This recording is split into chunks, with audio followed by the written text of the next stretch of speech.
interfering with the back leg. Too fast, Will. No, back to hand, Will.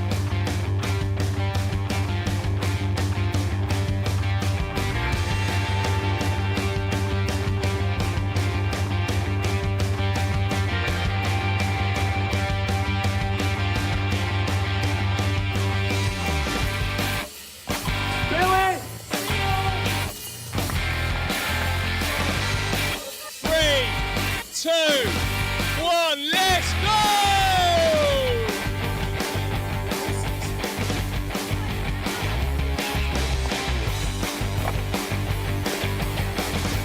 There is £1,001 on the line here.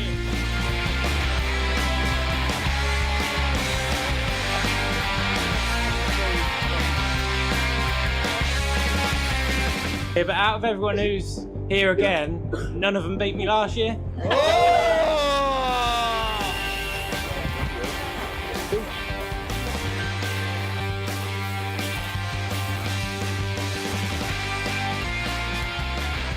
Well, we had to have between 500 and 750 bricks. We got 3 hours left tomorrow. Hopefully get it all finished.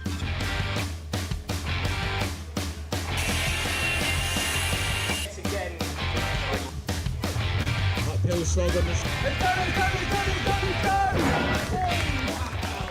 the... Mate, honestly, I've stood back a few times and, you know, you draw things out like this on paper and you don't know if they're going to work. And yeah, very happy of how it's come out. As a man said one time, you win it down the lane and lose it on the corners because like everything's a gauge, your plums, everything's on that, you know, everything's important.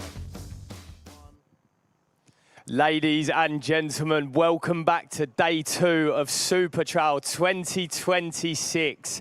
It is now final day. Of course, we've had multiple regionals along the way, and these guys have competed so hard to make it to this final stage where it is all up for grabs today.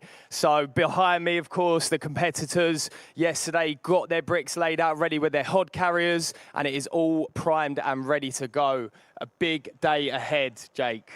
Absolutely unbelievable, massive day coming up today. Yesterday, we had the Masters, the World Struck, UK's strongest builder, and today it's just going to be even bigger and better than yesterday.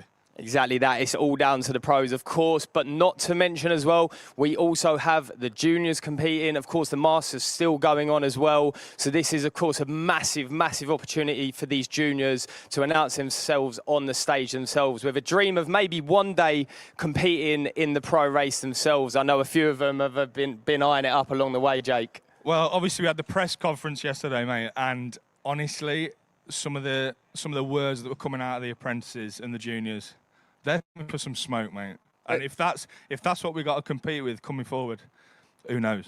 Well, 100%. And we spoke to a few of them yesterday, and they definitely fancied themselves. I know, obviously, there's a few of them talking about breaking the record for the junior competition, which I believe stands at 222 at the moment. Yes, mate, 222. And Frankie turned around to the camera and he said, "I'm coming for you." Now, if that ain't confidence, mate, I don't know what is. Absolutely. I mean, of course, as well, having the opportunity to speak to the pros themselves and really sort of get a gauge of what they do, how they improve their techniques year upon year. It's a great opportunity for these guys to, you know, help themselves in coming up in the ranks. Yeah, 100%, mate. Obviously, we've got the pros here today, and there is so many targets on each other's backs, which they've set themselves. And again, after the press conference yesterday, they're all coming for the smoke. Every single one of them. Absolutely. And of course, as well, to a lot of people who maybe haven't laid bricks before, this might just look like a load of guys turning up and having a crack at how many bricks they can lay. But of course, seeing over the last few years and speaking to a lot of the competitors, we see that in their own time, they're putting in the practice. You know, these guys are working all day, going home in the evening, going to a college, using the space to actually practice these runs. And it's been a real numbers game. But of course, we've got to look at the skill here because there's a lot of deductions that can take place here. So it's not just about who can lay the most bricks within the hour time frame. This year is very different, mate. With that 15% deduction, that has got people's ears pricked up. Now, Do they go for it? Do they go clean? It's difficult to say. There is a lot of people who are going to go for numbers, I think, and they might be burnt. They could be burnt. So is the quickest necessarily the way forward? Is the neatest the way forward? I don't think anybody knows.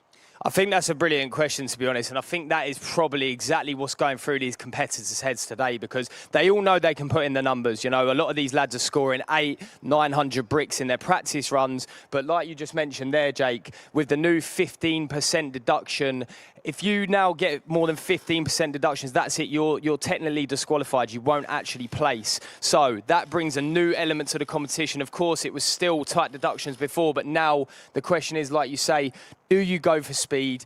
Do you go for the neatness? Or have you just got to try and nail that balance of getting the both? Has to be the balance, mate, doesn't it?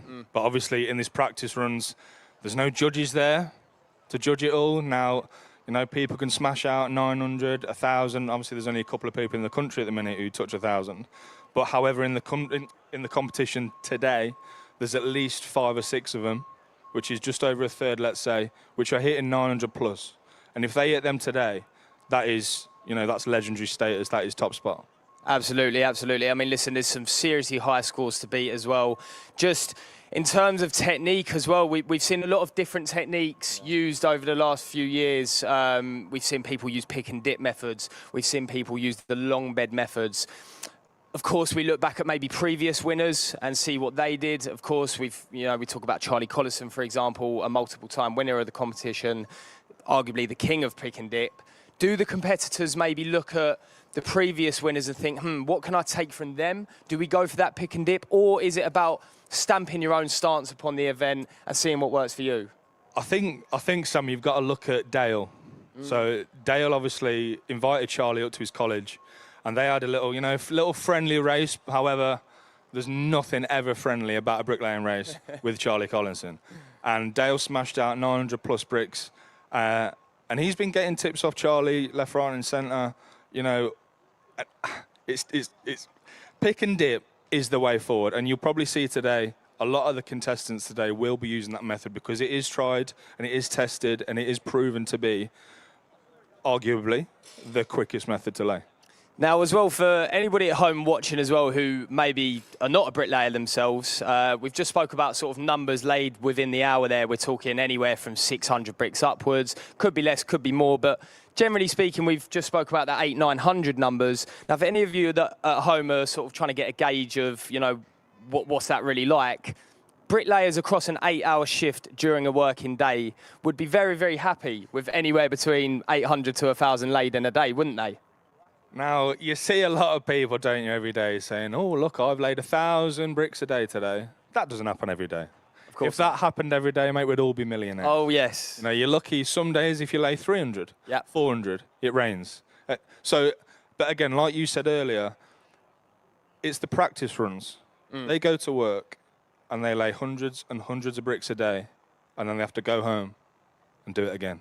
Absolutely, and look, like we say, you'd be very happy to be laying those sort of numbers in a whole 8-hour shift. These guys, what they're producing, those 800-900 numbers in a day, just showcases the skill they possess. So without further ado, we will pass over, and there we go. We are going to be commencing the Super Trowel 2026 event. Let's have a great day. Over to you.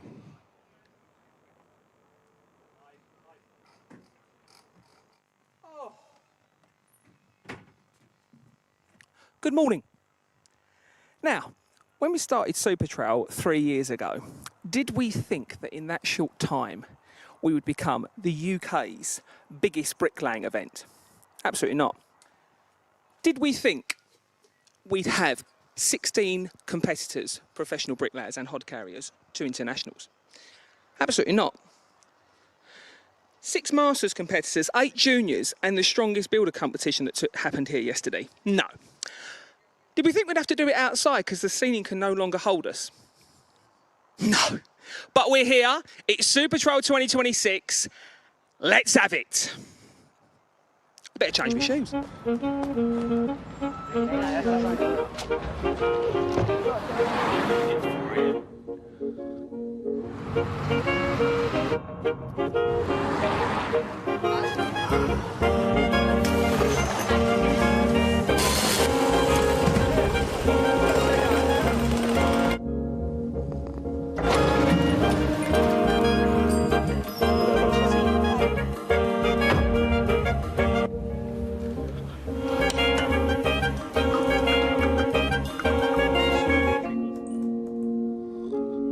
Here's to those who start their mornings long before the morning starts.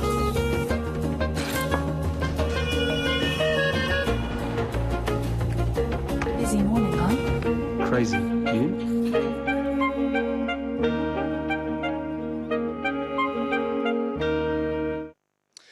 So, here we are. Winner's vehicle of Super Trowel 2026. One bricklayer today is going to be driving off in this brand new Transit Custom.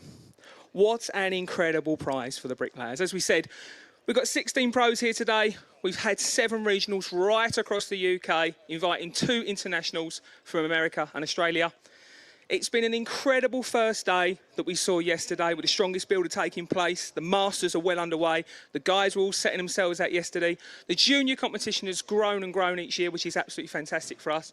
We've got over 100 exhibitors here today, plant simulators, amazing things that are going on. Bit overwhelmed, to be honest with you. We've got a studio that's raised on top of one of the sponsors' vans. We just didn't think we'd see it. We're very much ready to get going. Nothing more to be said from myself, but apart from thank you to everyone that has supported us. We've got over 3,000 registrations. We decided to make our tickets free this year to help with the cost of living crisis, supported by On The Tools, in line with the trade card. No more incentive. Let's get on with it.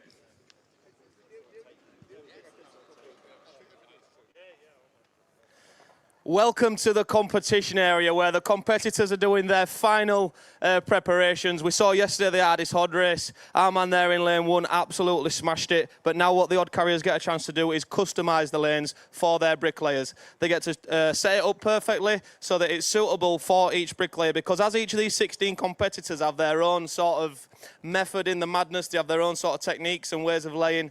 The way that these skis are set up by the hod carriers gives them that comfort in knowing that everything's set up as they can to give them the most output that they can get today. So obviously the rules, there's plenty of rules and regulations. There's a couple of new ones in there for this year as well. There's the deductions system in place. So it's not only about how many bricks these competitors get down today, which is obviously a big factor and one of the main reasons of the race. There's also the element of skill, precision, as well as speed. So there's deductions for perp joints, there's deductions for outer plumb, there's chipped bricks, there's gauge, there's level. So it's not only does it have to be a fast wall with loads of bricks getting laid, obviously we've seen some serious numbers getting thrown down in the regionals, we've seen a lot of good practice runs, but it's also got to be neat. Like some of the walls that we've seen in the regionals leading up to today, you'd have them in your garden. They are really neat walls, and they're not only getting the numbers down, but they are getting the standards there as well. So without further ado, that's a quick introduction from the competition area. We're going to send you over to Blade now for an interview with our friend from across the pond. Right then, Alec, second time round, why? Why have you flown all the way back over the pond again? Oh, well, I wasn't happy with how I went last time. I thought, well, if I get the opportunity to go back and sort of better myself, I'll do that as well. So second time round, what do you think's changed besides that giant screen? Look, I learnt the rules a little bit better. I've worked on my technique as well. So we'll see how we go. So you've been doing practice runs, I take it. Have you improved on the numbers that you've already done last year? Yeah, yep, I have. I haven't done as many practice runs as last year, but I don't think I need to. I think I've got a plan in my head, and if I stick to that, everything should work out. So have we got any numbers that we've practiced with that we can all tell the other competitors? Well, I have done, got the 900, those sort of numbers, but to keep under that 15% rule, I think it's probably safe if you stay between 700 or 800, and keep it neat. Did you hear that, guys? 900 bricks is capable from Australia. So, like we said in the press conference yesterday, who is your biggest threat that you see here today? If you ain't going to win, who do you think might take it? Oh, I don't know about who's going to win because everyone here is pretty good. That's pretty well any man's game. As long as I beat that Yank over there, we'll be right. So you had a taster from Grant over there as well yesterday in the Wienerberger Be the Bricky stage. And how did that feel to lose? Oh, I had to take it easy on him a little bit. I didn't want to, bust the confidence before he started. So it was a purposeful loss. You didn't do it on accident. Everything I do is strategic, mate. Even if I lose this year, it's just so I can come back next year. Fair play, though. Again, thank you very much for coming back over again, mate. I really appreciate it. Thank you very much. So we're going to go back to the big screen or the studio, whichever we're going. Peace.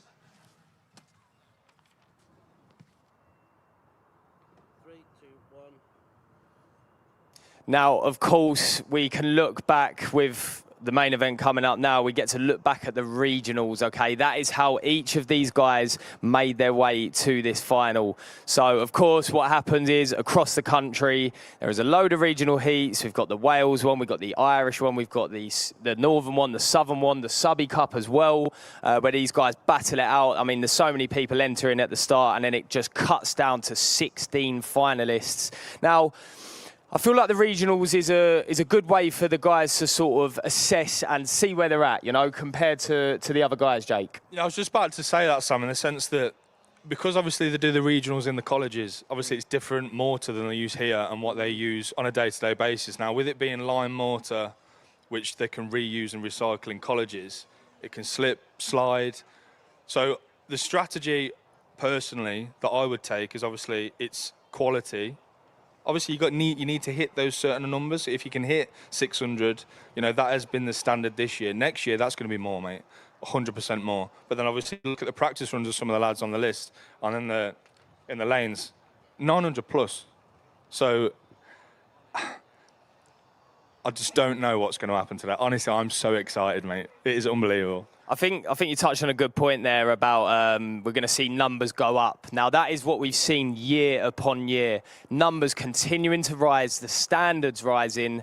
And I think the difference with this year, I think in the previous years, there has tended to be a few favourites. You know, people pretty much getting bolt on who they think is going to win. Now, I think this year, out of all the previous competitions, I think this is the one that is most up for grabs for everybody. So I think this year it is really a case of I don't actually know who's going to take the title this year, Jake. Well, in the regionals, there's been a lot of upsets. You know, a lot of very big figures in the social media bricklaying industry, which haven't come close. They're not used to it, and it's not just a case of just racking up, doing what you do on a day-to-day basis, and you produce the numbers. It's not. It's a skill. It's a certain skill that is completely different from a day-to-day basis. So, if you look at lane 1, for example, Wayne Parnell laid 600 and I think it was just shy of 600 bricks, and in his practice runs, he's 900 plus. So that just shows that the numbers in the regionals are a lot lower because they're trying to get that quality. But how are they going to transition that in the final today? Well, we alluded to yesterday on day 1 where we were doing the hardest hod race. We alluded to sort of the experience coming through and the fact that these guys are sort of semi-athletes. Now, if we compare this to, say, sport, there is a lot of athletes and sportsmen that tend to do very, very well in the training.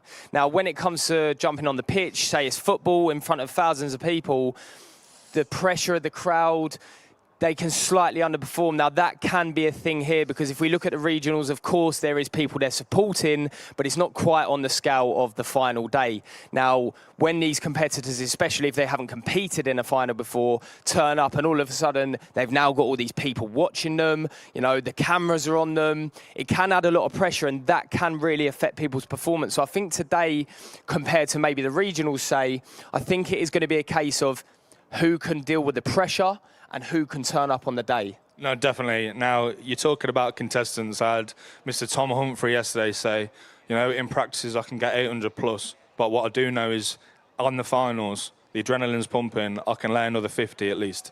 So if other contestants can deal with that pressure and get the adrenaline working for them, who knows what numbers we're going to see today. But honestly, I reckon some records could be set today.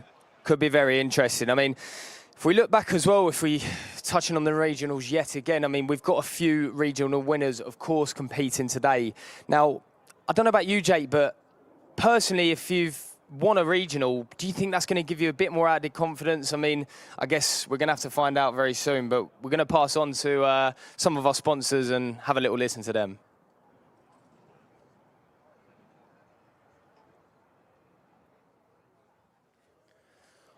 With me in the competition area, I have no stranger to competitive bricklaying. We've got the Spec Mix 2026 champion, Grant Helms. How does this competition in the UK compare to what you're used to across the pond? Has it lived up to your expectations? Yeah, it's pretty close to what Spec Mix is. The brick's just different. And with how Super Trowel is still in its infancy, I think they've done an absolutely phenomenal job to grow it year on year to get it what it is to today. So how's the UK been treating you? Is it your first time here? Yeah, it's my first time. I like it. Brilliant. And have you got your eye on anyone? Is there a target on anybody's back today for you? Or are you confident that you can take it back home and continue your streak of being a champion of competitive brickwork? I just want to beat the Aussie. He wants to beat the Aussie, he says. That's a solid personal call out to Alec Raymond over there. What is with the personal vendetta against the Aussie? Because he called me a Yank. He called me a Yank. So we've got the Aussie versus the Yank. Thank you very much, Grant. All the very best. Thank you for joining us over here. I wish you the best of luck. Enjoy it. Thank you.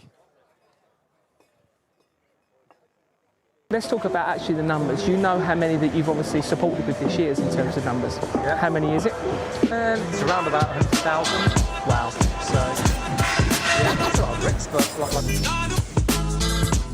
All these bricks that you see here today and any of the regionals and the final are all supplied by Weinberger. That is a lot of bricks, trust me.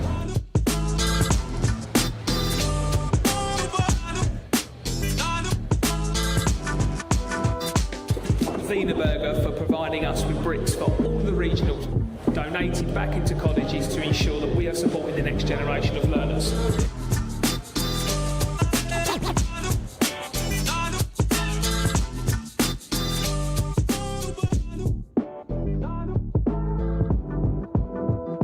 So this truck here, he'll come in a minute and he'll tip 30 tonne of sand straight into this hole.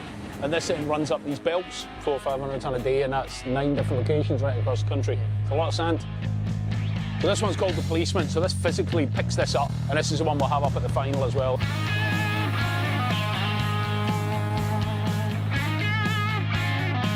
I think it's our way of giving something back. So one of the additional benefits for the colleges taking parts in the heat is that ability to reuse the material. Because it's just lime and sand, it'll go semi-hard, but they're able to then take that down, recycle the lime sand and reuse the bricks as well. We want to encourage bricklaying and make sure that it continues as the go-to method of construction in this country.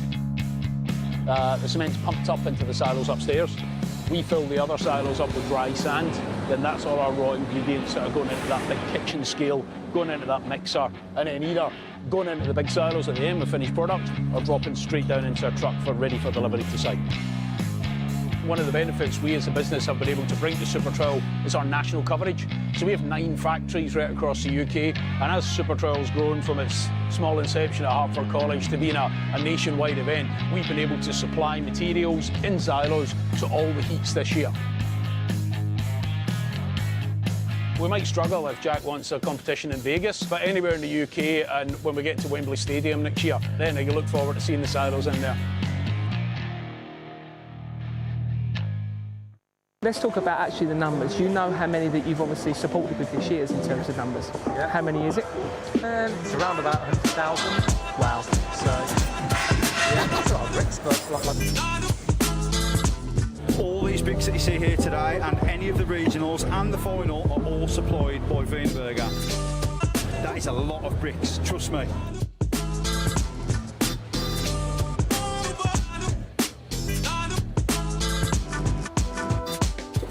Wienerberger for providing us with bricks for all the regionals, donated back into colleges to ensure that we are supporting the next generation of learners.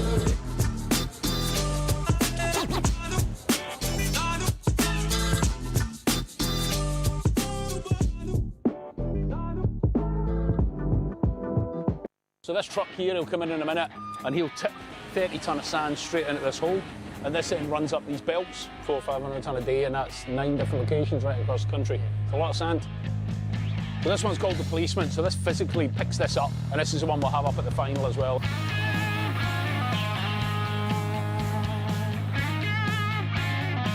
I think think it's our way of giving something back. So one of the additional benefits for the colleges taking parts in the heat is that ability to reuse the material. Because it's just lime and sand, it'll go semi-hard, but they're able to then take that down, recycle the lime sand and reuse the bricks as well. We want to encourage bricklaying and make sure that it continues as the go-to method of construction in this country. The cement's pumped up into the silos upstairs. We fill the other silos up with dry sand, then that's all our raw ingredients that are going into that big kitchen scale, going into that mixer, and then either going into the big silos at the end with finished product or dropping straight down into a truck ready for delivery to site.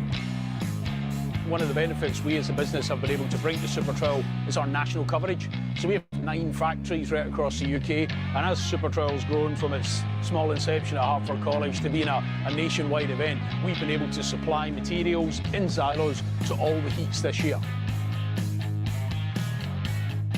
We might struggle if Jack wants a competition in Vegas, but anywhere in the UK, and when we get to Wembley Stadium next year, then I can look forward to seeing the silos in there. Let's talk about actually the numbers. You know how many that you've obviously supported with this year's in terms of numbers. Yeah. How many is it? It's around about 100,000. Wow. So, yeah, that's a lot of bricks, but All these bricks that you see here today and any of the regionals and the final are all supplied by Wienerberger. That is a lot of bricks, trust me.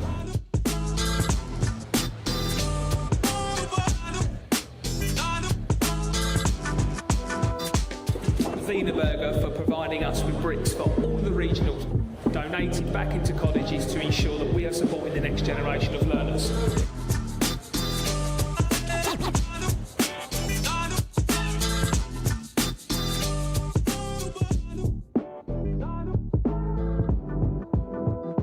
So this truck here, he'll come in a minute and he'll tip 30 tonne of sand straight into this hole. And this then runs up these belts, 400 or 500 tonne a day, and that's 9 different locations right across the country. It's a lot of sand. So this one's called the policeman, so this physically picks this up, and this is the one we'll have up at the final as well.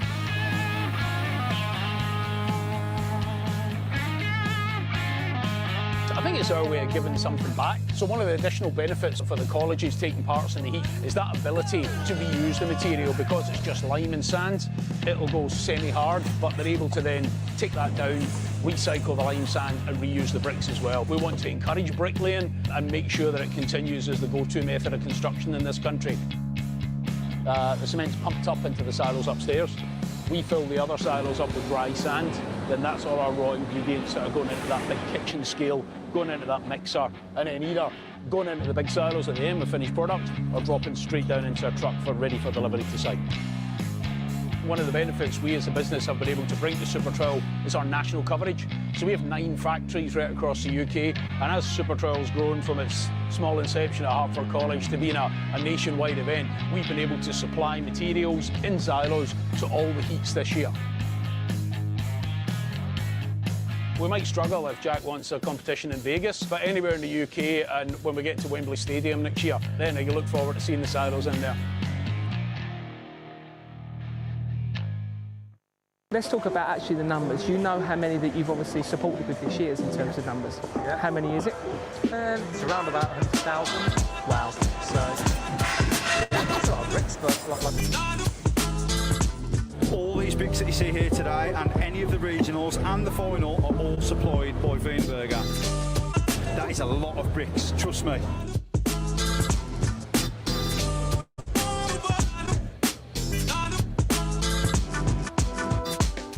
Wienerberger for providing us with bricks for all the regionals, donated back into colleges to ensure that we are supporting the next generation of learners.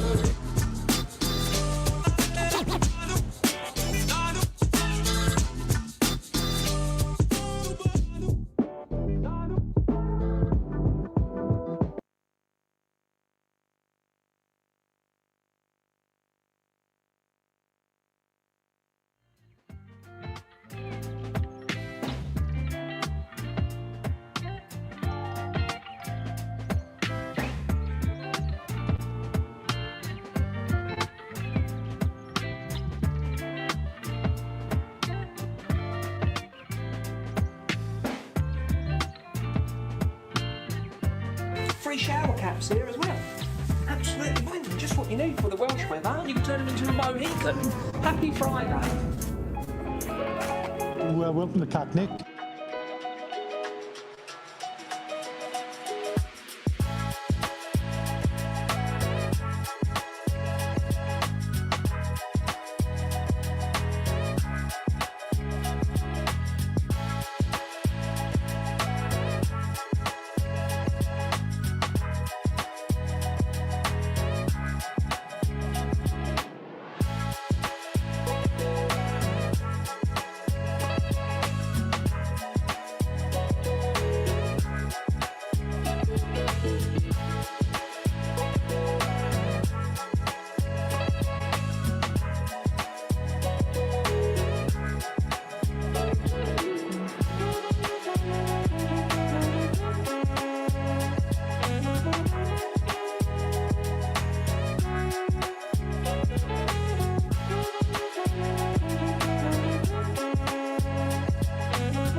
free shower caps here as well.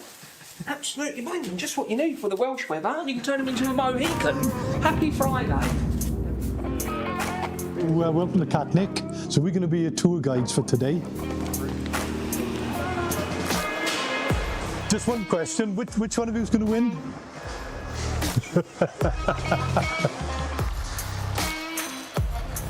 We've done a lot of improvement in terms of the way that we're planning, the way that we're looking forward, and the way that we're actually building the right things at the right time.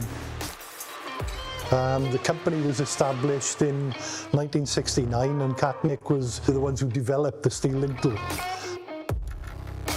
Everyone knows a cavity lintel as a Catnick. My build probably wouldn't work without the Catnick lintel, to be honest. So. From being an apprentice on site, building multiple houses, always using the Catnick brand lintels. Catnick, I think they're very well made, structurally sound. Have you used them before? Yes, of course. It's much easier to work with Catnicks. Our products are nothing without the people who install them.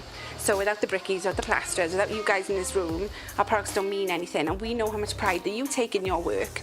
And we wanted to make this campaign about you. So you build it better with premium products. We build it better with you. Ladies and gentlemen, I'm joined by the lovely Charmaine from Catnick. Charmaine, it's brilliant to have you up here with us. How are you doing today? I'm good. How are you doing, guys? Really good. Very, very good. Charmaine, can you tell me, Sam, the rest of Super Trowel 2026, what do Catnick provide the competition? So we provide all the special lintels that are currently being used by the masters down across the field. So we've got 7 competitors. We've done 8 unique lintels, all supporting their fabulous designs. So go down and check them out.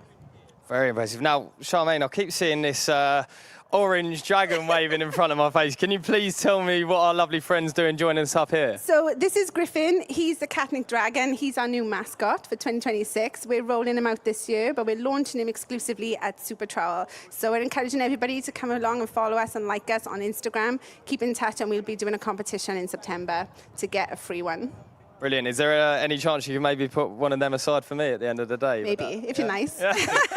Can I make that too? Yeah, okay. On your best behaviour though, boys. Always. So obviously, from my knowledge, how long have you been supporting Super Trowel for? So I got a call from, I think it was Joe and Jack last year. They said that they had this idea for the Masters competition. I absolutely loved it. It was like, yes, we want to be involved. How can we help? So we started sponsoring the Masters last year. We got involved in the regional in South Wales this year, and we're just keen to make it grow and get it bigger and better. But also, we do support Jack and a number of other colleges with our Build It Better. So if you can see my T-shirt on the back, Build It Better, that's the campaign we've been running. So we launched that back in 2025, 24. And part of that campaign was that we wanted to sponsor colleges throughout the UK. We wanted to give them free products. So give them free lintels, free plaster beads. We started off with 13 colleges last year. That's grown to 30 this year. And I'd like to get it to 50 next year. So I would encourage anybody who works in education, who's got a bricklaying college, plastering college, to reach out, get in touch and register so they can get free product next year. And Griffin.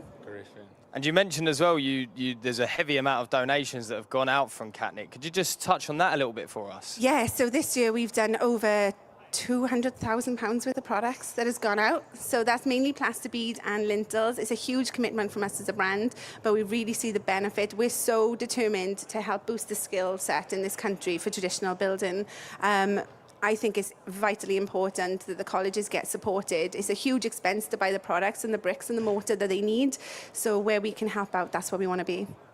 I think that is one thing that Super Trowel are super, going forward, they promote and they try and get their supplies to help colleges, because without colleges, without apprenticeships, there's no bricklayers. Yeah, and I think what this entire organisation has done is really put that profile and that spotlight on bricklaying. And when I speak to the lecturers and everybody in the colleges, the applications have gone up massively in the last 2 years. And I think that's a direct result of what Jack, Joe and Ash have been doing here. It's about time somebody put a spotlight on this trade. I don't think it gets the recognition that it deserves. And it is back-breaking work. I've been watching the Masters since Thursday, working on what they're doing. You see what the guys are doing here, what their hod carriers are doing. It's phenomenal. And it's really difficult. And working in this heat, I take my hat off to them. amazing. I mean, as well, we touched on the build it better, of course. You spoke a little bit about that, but I really did like how you sort of incorporate we build it better, so you build it better. It's really sort of that trade-off between the tradesman and the supplier as well, isn't it? Yeah, well, we've been around for 56 years. We've always manufactured the products in South Wales, in Caerphilly, as you can tell by my accent. I've been with the business 15 years, and it really is a premium product. Like, there's so much pride in what we do and how we manufacture the product and what we've done. We've got a very unique style lintel with a black coating. It's instantly recognisable. And we understand that tradespeople take pride in their work. Like, you build things that last for generations. We want you to take pride with our products as well. So we want to be able to give you the best products, the best plaster bead, the best builder's metalwork, the best lintels, so that it helps you and you're building it better with us and we're building it better with you. 100%. So going forward in the next couple of years, obviously you're saying that Catnick are growing and growing and obviously donating more and more. Yeah. Super Trowel are just getting bigger and better every single year. Are you here for the long run? Oh yeah, I told Jack yesterday that Masters competition is mine. Nobody else is getting their hands on that bad boy. Love that. We're committed. Absolutely, absolutely. I mean, of course, is this your first Super Trowel here, or was you No, here I last did. year? Yeah, I was there last year. You was here last year. Yeah. I mean, just from what you've seen so far in comparison to last year. Oh my God, this is a vibe. This is huge. I'm so excited. Like, I didn't know how it was going to play out. I'm so glad the weather's been with us, but just the atmosphere. It was amazing last year. It was something to behold. But this year is something else. I'm really excited to see where this event goes. Charmaine, you're an absolute star. Thank you for joining us. You're welcome. And we're on to the next one. Thanks, guys.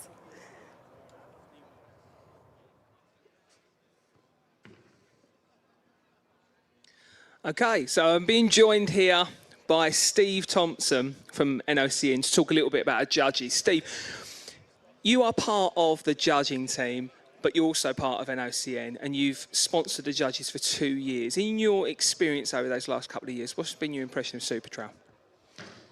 Well, Jack, every year it just blows my mind, really. It just gets bigger and bigger and bigger. And with the NOCN group, we realised then that the judges really needed to be sort of looked after, because if it wasn't for them guys, this wouldn't happen.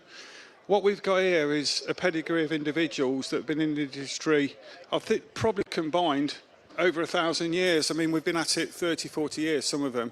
So what you've got here is judges that have been there, done it. They've all been bricklayers. They've probably owned bricklaying firms, and they're now, some of them now teaching colleges. So we've got a decent pedigree. Well, a superb pedigree of individuals that actually know what they're doing, and it's incredible. I totally agree. I mean, like you said, I'm very fortunate when I look around, even part of the judging team are some of my ex-learners that have gone on to be bricklayers and gone on to be teachers, and then we've kindly contacted them to give up their time. They're all volunteers. Yourself are a volunteer. So to be able to put that amount of effort in, I mean, the wider things that obviously you've seen as well with the juniors and everything, I mean, for yourselves as NOCN, that must be brilliant, right? Yeah, the future's in the juniors. That's our future for the industry. We need to encourage these individuals. Vocational training is the way to go. Not everyone's academically strong. You can earn a lot of money in our industry. And the juniors now coming through, they're looking up to the seniors. The seniors are on point. These guys now are athletes. It's incredible just to witness over this 4-year period how it's growing. Hats off to you, Jack, honestly. Thank you, mate. I really do appreciate that. But like you say, it's not just ourselves, not me, Joe and Ash. It's the whole team. It is the judging team, the sponsors, the bricklayers, the hod carriers. It's everyone. I mean, you've obviously been part of the setup here today, and you're looking around, and we get asked the question all the time, who's going to be the winner today? It's anyone's game. Absolutely, you can't call this. These guys are on point. They've been practicing for probably since Christmas in the garages, in the borrowed sheds or barns. They just take it really seriously. It's important.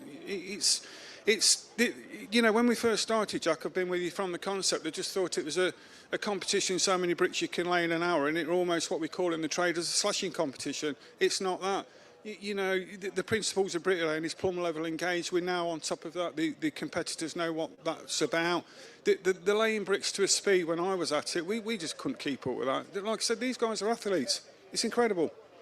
I want to pick up on just what you said there around kind of the judging, and let's talk about tolerances for a moment, and let's talk about that 15% rule, that if they go over 15%, that means they're disqualified. So that, we've had feedback from the competitors, a lot of the competitors are saying that's completely changed the way that they've approached the competition, and the admiration for that of going, really love that that's brought the 15% rule in. I think it's really surreal that you look at all of the finalists that are in here, plus obviously a few more because we extended the regionals, are the same finalists from last year. So you're getting the cream of the crop come to the top. Absolutely. Look, we all know. Look, what we've got to do is eradicate controversy. We are extremely privileged in this country to turn out bricklayers that are on point and at the top of the game. So why won't we demonstrate that in a competition? We brief them just before Christmas, and then after Christmas, a continual briefing if there's any misdemeanours or misconceptions. These guys now have took those rulings and understood it and have run with it. Yes, the numbers are not going to go in like they were, but you've got quality now and it's acceptable. When you build anything, you always have to ask your question, would you pay for it? Yes, you would. It's as simple as that. Absolutely, Steve. I mean, going to look around today, each bricklayer's got 1,000 bricks loaded out. A couple of them are naturally turning around and saying, I'm going to go for 800-900. It will be interesting. Obviously, you'll be a lane judge here today, and then part of the juniors a lot more supporting Judge Jamie. And it'll be interesting, I think, today to see what they're all regional winners. We're now at the final. What is it going to look like? Incredible. Look, these guys have already proved their worth in the industry because they've competed at regionals. They're at the top of the game. They're now competing for that big prize, and it will be interesting. There'll be different mindsets, different methodology, and again, continual improvement. Fantastic. Thank you, Steve. Okay, I think we're going to head over to the next segment. That squares us off for the judging. Super Trowel 2026. I am here with the phenomenal Tom Humphreys. Tom, who do you think is going to be your toughest competition here today? I'm going to say the Irish lad, Chris Quinn, right behind me. He's been doing some serious practicing, so I think... And they've never really been seen before, other than the regionals, so... Yeah, I know he's come on leaps and bounds since the regional as well, so I think he's going to shock a few today. And have you done much preparation for today? I know, obviously, yourself and Mark, you went over to Vegas. How was that experience? It was absolutely unreal. I mean, we didn't get the result we wanted, but it was a learning curve. It's definitely, people say it's just bricklaying, but it's very, very different using different materials and getting used to it on the day. But I'd love to go again, so... Are you feeling confident today to be in a position where that happens again? Is Mark, where's Mark at? Oh, he's over there. But yeah, I think it's a solid team here. And you and Mark, you met, was it 3 years ago at Milton Keynes Super Trowel? Yeah. What a team we've got here. Sorry about that. Let me have a little look-see here. If you could give a tip to just one person who was starting out, what would it be? I think it's to treat it different from on-site bricklaying. I mean, it's obviously you've got to be quick, but it's so difficult to do that and keep quality. You just have to practice. Absolutely. And what is your final kind of word before you get started today on the competition? Good luck to everyone else. I hope the best man wins. What a guy. Good luck, everyone. I'm going to hand you over to Blade now. Thank you, Tom. What a legend. All right, guys, we are over on the Yeti stand with my main man, Will, here. And there is a reason why you see everything here is Yeti coolers, Yeti bottles, Yeti everything. Yeti are the best coolers, outdoor gear you can possibly buy. So, Will, what thought process was behind, we're going to get into a construction event? Because I believe this is like more outdoor-based gear. Well, yeah, it's just a really good fit, to be honest, because everything that we have is built for people that need it to work when they're outside, and you can sort of rely on it, and it's sort of made for people that are like it's really fitting, basically. Yeah. As I say, I do know they are bomb-proof. The cooler boxes themselves, we've used them to stand on. We've put things on to load out with, and then on top of that, you can chuck the kit in. It stays always cool. So the product itself, the cooler. Why is it your cooler? Is there any special thing behind it that cooler cools for longer than any other cooler? It's the way it's like. Well, yes, the quality is just really high. Like, we're pretty proud of it. But the way it's constructed, like, there's no way that he can get in. So that's why it just lasts for such a long time. So really, it lasts for longer than you need it to, which is probably all you need, really. Yeah. So you buy one Yeti product and you don't need to replace it unless you lose it. No, I mean, you probably always need one more, so you don't replace that one, but you get something else. But that's a bit of a shameless plug, I'll be honest. Yeah, I can't complain with that, but sorry, they're really good. Yeah. Have you got anything new on the market to show off this weekend? We've got a few new colours, and then some like smaller personal coolers, which are like really good for your packed lunch on site. So, but basically, or even the old stuff is excellent. So come and have a look. Yeah, I was gonna say, like, if the camera can pick up some of the stuff behind me, you've got so many mad. Like, you got this blue, you've got the toothpaste colour I like to see. There's obviously not just the coolers and the bags and the boxes. You've got the bottles, the buckets, these caps, which I will be getting one later. And obviously, yeah, just a bomb-proof product. We're absolutely super gassed to have you at Super Trowel. Are you going to be coming back next year? I hope so. Hope so. I hope so. That should have been, yes, we are. Yeah, definitely will be here. Definitely. Yeah. Nice one. I appreciate that, Will. Thank you very much for the chat, mate. And we're going to shoot you back over to the big screen now. Peace.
Super Trowel 2026. We are just 15 minutes away from kickoff. Competitors, spectators, please make your way over to the main area. Get yourselves down, cheer on the lane that you want to win today. Who do we think's got it? Competitors, spectators, please make your way to the main arena. Kick off in 15 minutes.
Now, we're just over at the spectators, and I'm joined here by Leon. Leon, who are you here to support today?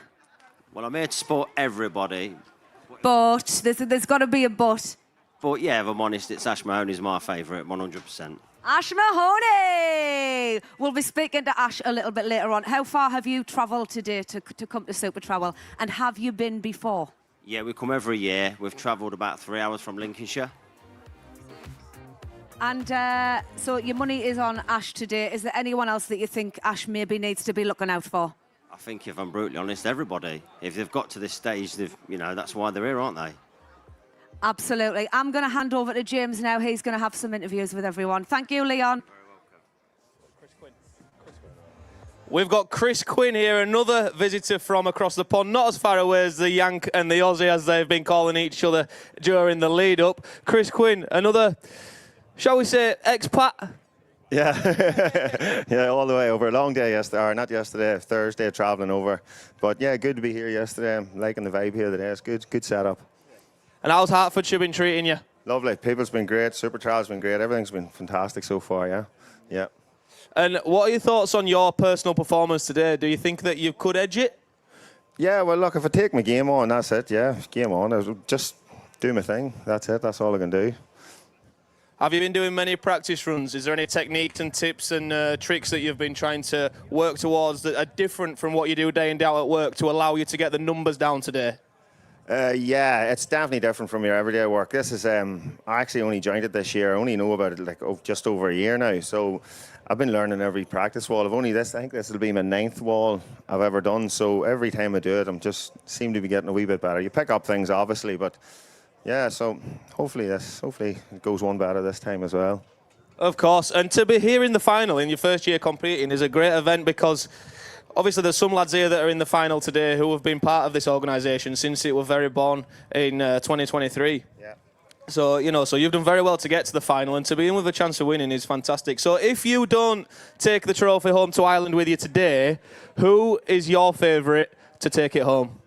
Oh, favourite. There's a couple of boys to look out for, really, isn't there? There's a few quiet ones. Josh and Tom beside me, they've been very quiet. I think they're the boys to keep an eye on. The quiet ones are the worst, aren't they? The quiet ones are the worst. Speaking of favourites, I think we're going to head over to Holly now and have a chat with one of the more popular, most well-known competitors who's also been involved in this from the very start. Ash Mahoney, here we are again, the 4th year. How does this year feel different to the other years? Yeah, I think because I'm pretty much a veteran now at this. I've been here since the start, and I'm calmer than I ever have been, to be honest. I really am, really, really calm. So. And for those that maybe have lived under a rock and don't know who you are, how long have you been bricklaying for now? I think 17 years now I've been bricklaying, and about the same time posting online as well. So I've been around for quite a while. It's crazy. I don't think anyone doesn't know you, to be honest. So obviously you've been here quite a few years. Who do you think has made the most improvement over the years, and who could possibly beat your score today? I think anyone here can take it on a day, literally. We are all here for a reason because we've all done well in the regionals. I have said, I think Josh is one of the smoothest bricklayers that I've watched online. I think his videos that he does, posts, we all post the same kind of content, but he gets some creme de la creme down south, doesn't he? So, you know, his videos look good. So I think Josh is one to look for. And obviously everyone's been hitting big numbers in the regionals, and well, not in the regionals, sorry. Just repeat, I only hit a big number in the region, but nobody else did. But in practice runs, everybody has been hitting good numbers as well, like, you know. So anyone could take it on a day, it's simple as that. Yeah, is there any newbies that you've kind of seen here or looked them up online and thought, oh God, that could be, they could be good? Yeah, Chris over there is a new one that come through over in Ireland, and yeah, he's hitting some big numbers as well. Look, and obviously the chap completely straight opposite me. I raced him in January this year, so it weren't that long ago me and him raced, and the numbers was quite close. And it's nice to see him over here as well. It really is, coming all the way over from America. And obviously, once again, you're working with your dad. Yeah. So on just one final thing, do you have anything to say to your fellow competitors and the spectators here today at Super Trowel 2026? I think we all know what's coming. Who wants it? Back over to the studio. Thank you, Ash. Cheers. Right then, we have one more tub coming in. That's behind my lovely cameraman, Dan. Once this tub is placed, can I have everybody, bar the judges, out of the ring? That is media, competitors, hod carriers, bricklayers. Can we have you in the corner, out of the ring? This is due for the ring walks. So, any media, apart from ours, can we have you out of the ring, please? We don't need the clutter, it gets in the way. Competitors, hod carriers, in the corners, you'll be doing your walkout shortly. Leighton, are we good to go? Judges, you can do what you want. Yeah, get out, go on, sod off. Everybody out, everybody out. Judges out. Right then. Ladies and gentlemen, are you ready? Ladies and gentlemen, are you ready? That's better. Thank you very much. So, come on! So, we are doing the ring walkout shortly. I want you to G up these bricklayers because they are about to smash so many bricks down for you guys today. In 1 hour, some of these are producing over 900 bricks. I know personally I couldn't do that. I'd be in 2 pieces if I did so. So, I need some noise when we do these call-outs, please. I'd greatly appreciate that. You're here to support the bricklayers, and I know they'd appreciate it too. Joe, have you got any words before we start? We are ready. We are ready. Everyone ready? Let's go. Right then. Are we ready then, guys? So then, in.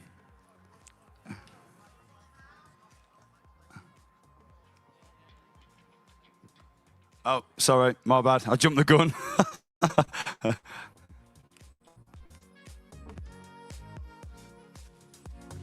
Winning.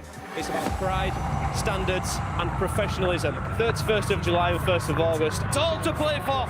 Super Trowel 2026. We're back. Let's go. Incredible to watch the bricklayers and the hod carriers work as one unit, one team coming together to ensure that they go through to the Super Trowel Final. This is the real deal.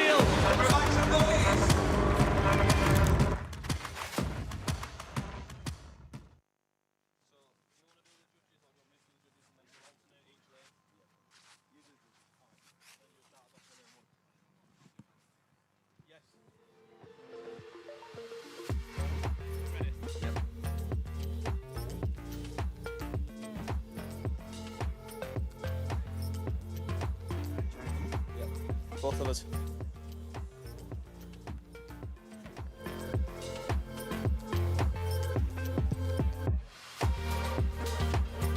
Welcome, guys, to Super Trowel 2026. To kick us off, before we do the ring walks and bring in the live competitors, please welcome the judging team.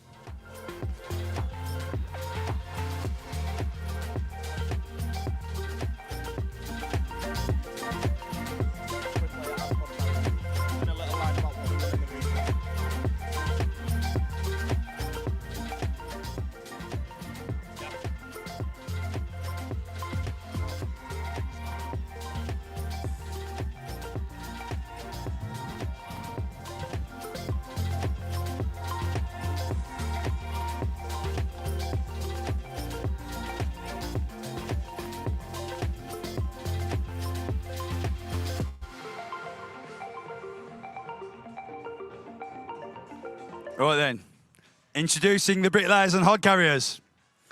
In lane 1, we have Wayne Parnell and Connor Waller.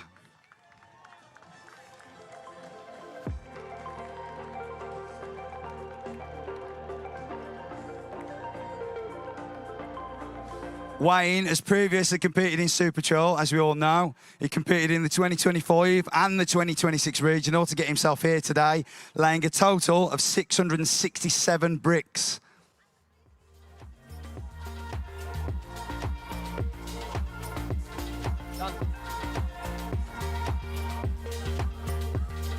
In lane 2, please welcome Jack Cook and his hod carrier, Ralphs Haluta. In the regional, Jack laid 522 bricks and only had 20 deductions, scoring 502 to bring him here to the final today. Right then, in lane 3, our man from Stoke and his hod carrier, Brad Edwards, Dale Wharton.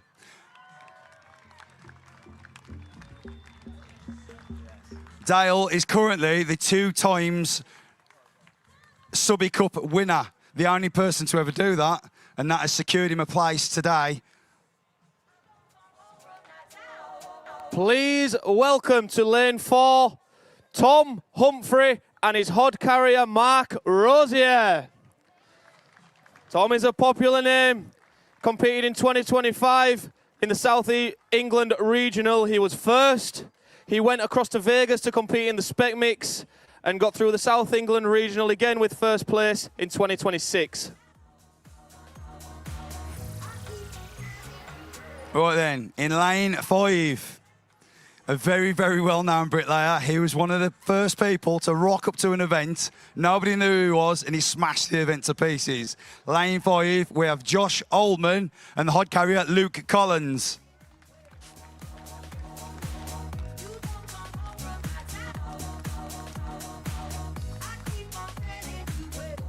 Josh sent absolute waves through the event when he rocked up. Nobody knew what the score was with Josh. Bit of an underdog. He come in and he destroyed that regional. Okay, crowd, please welcome to lane 6, all the way over from the Emerald Isle, Chris Quinn and his hod carrier, Keane McLaughlin. This is Chris's first year competing. He smashed the Irish Regional, coming first place with 665 laid bricks, 593 scoring.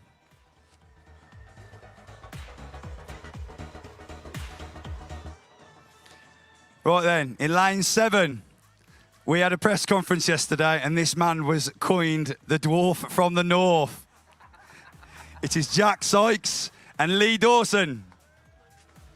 Go on, Jack. Jack has previously competed in 3 Super Trowel events, regionals and finals, and he's a stable in this competition. No doubt you're going to see him in future competitions as well. Okay, for lane 8, please welcome a Welsh dragon, Thomas Edwards, and his hod carrier, Adam Burgess. Thomas Edwards has ended up here from coming through at the Installer Show Regional. He came second, laying 730 bricks and gaining 640 scoring bricks. Oh, I don't even need to look at my phone for this one. The most experienced bricklayer here today in Super Trowel. He was at the very first final. He was at the 3rd, 4th, and, well, this one. He has the most bricks laid by anybody, currently scored. Ashley Mahoney and his father, Andy Mahoney.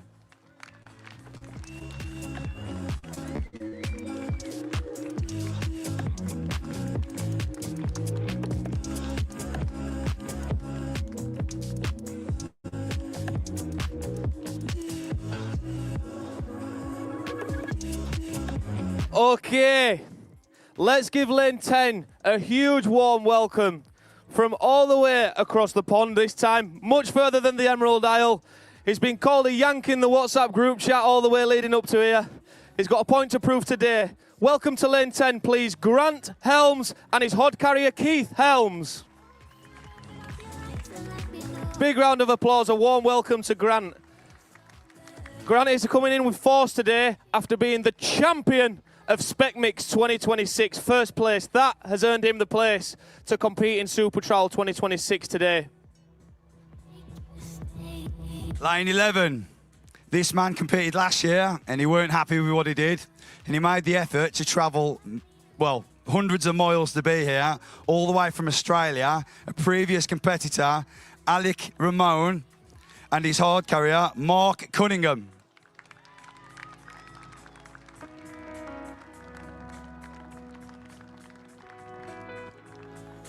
Alec, I must say, is the most Australian-looking Australian you will see.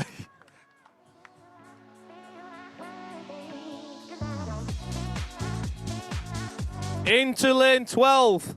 Please can we give another warm welcome to an Irish competitor, Damien O'Neill, and the hod carrier, Mark O'Halloran. Damien smashed the Irish Regional in 25, coming first, and his place today has been earned again at the Irish Regional, coming second, laying 578 bricks, scoring 553. Some serious numbers.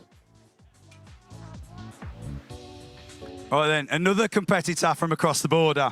This man hails from Wales, and last year he smashed out a considerable amount more than what he did in the first year, making improvements beyond anybody else. Lewis Sampson and Ellis McNulty.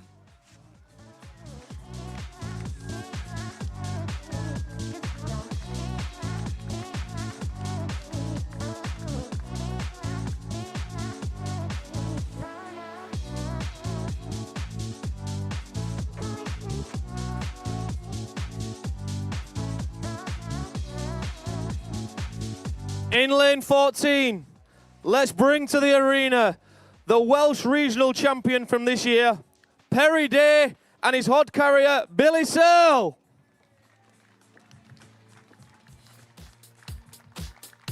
Perry smashed the Welsh Regional, only having a 2-brick deduction as well. I'm sure that's some kind of record in Super Trowel.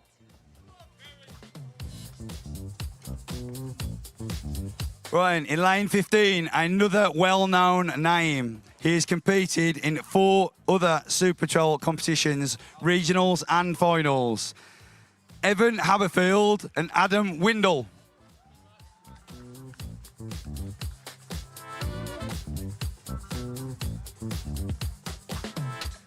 Notoriously, the man that moans the most.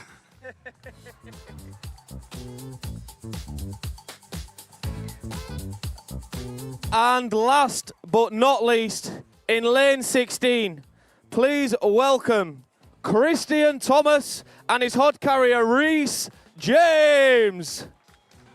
The final entrance for the Super Trowel 2026 final. That is all the competitors now in the arena. If you are not around the perimeter of the main arena, get yourself here. The action is very close to commencing. I'm looking around here. The stands are full. All the barriers are bursting.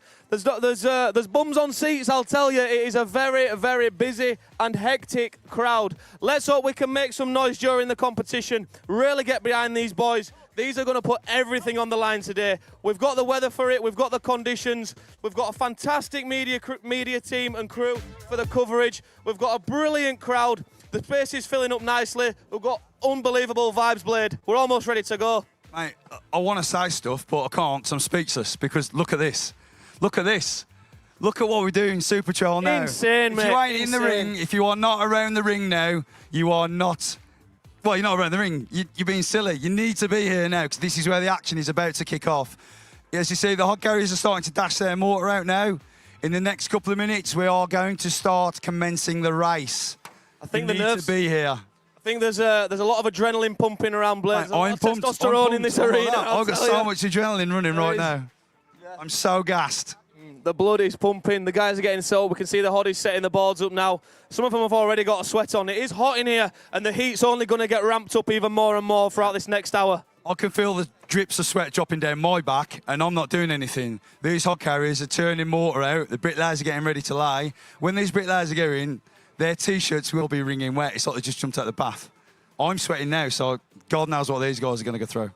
The bricklayers look calm, to be fair. They look like they're strategizing, they're getting in their own head, they're thinking about the techniques and the little bits of, you know, styles that they're going to be doing. I don't even think they're worried about the other competitors now. I think every bricklayer here today has forgotten about all that nonsense leading up to this, and I think they're all heavily locked in on what their performance is going to be today. We've asked a few of these competitors already, what is your main goal? And it is myself. A lot of them are saying myself. I'm not worried about the noise. I'm not worried about all the other bricklayers. I'm competing against myself today. All these competitors have already done a regional, and some of them have already done multiple regionals and multiple finals. So they all kind of roughly know where they're at, and they are all trying to improve on what they've previously done. And to be fair, they've improved so much that in the first year, I think the winning brick count was 500. We've had over 700 now. So we're going to see some numbers today. I previously spoke to Ash earlier, and Ash has brought up himself. He said, I have brought myself into this competition to produce neatness, cleanliness. Today, that goes out the window. Ash Mahoney is sending it today. That is what he said. I am sending it today. Just a quick one on what you said as well about the winning brick count from the first year of Super Trowel was 500 and low fives. 511, I think. Mate, now in the regionals, it seems like it's sort of not as respected if they're getting 500s in the region. It's like 500 isn't a respectable number to get. However, 500 bricks in an hour is a monstrous effort. A lot of bricklayers here today will struggle to do 500 in a day if it's pillar work, if it's a bit of detail. one of them. Don't get me wrong, on a long stretch, yeah, you could. But an hour, 500 bricks is a lot. And I think today there's going to be a couple of bricklayers who may even double that. Yeah. And again, going back to the whole competition side of things, that 500 bricks on site is pretty difficult, but this is a completely different kettle of fish. It's a different animal. It's not like laying bricks on site. These are a lot faster. There are strict what was I going to say then? Strict rules to follow, that's it. Strict rules to follow. It is a lot harder to do this today. Not quite NHBC. No, not quite NHBC, but we are under strict regulation. The judges are very, very scrutinous of these walls. These bricklayers have to be as fast as possible and also as neat as possible. And I can't do what these guys are doing. As you said earlier, that's why we're doing this. If you go into a regional and you lay 500 bricks, you ain't getting to the final with 500 bricks now, and that's how much this competition has come on. Quick word on deductions as well. I mean, year on year, don't get me wrong, to improve the competition, there's always a little bit of rule change. We were talking yesterday, we compared it to Formula 1. You know, so year on year, there are improvements. Just a little quick word on some of the major changes for this year. So obviously, I think all the competitors, they're all aware of the 15% rule.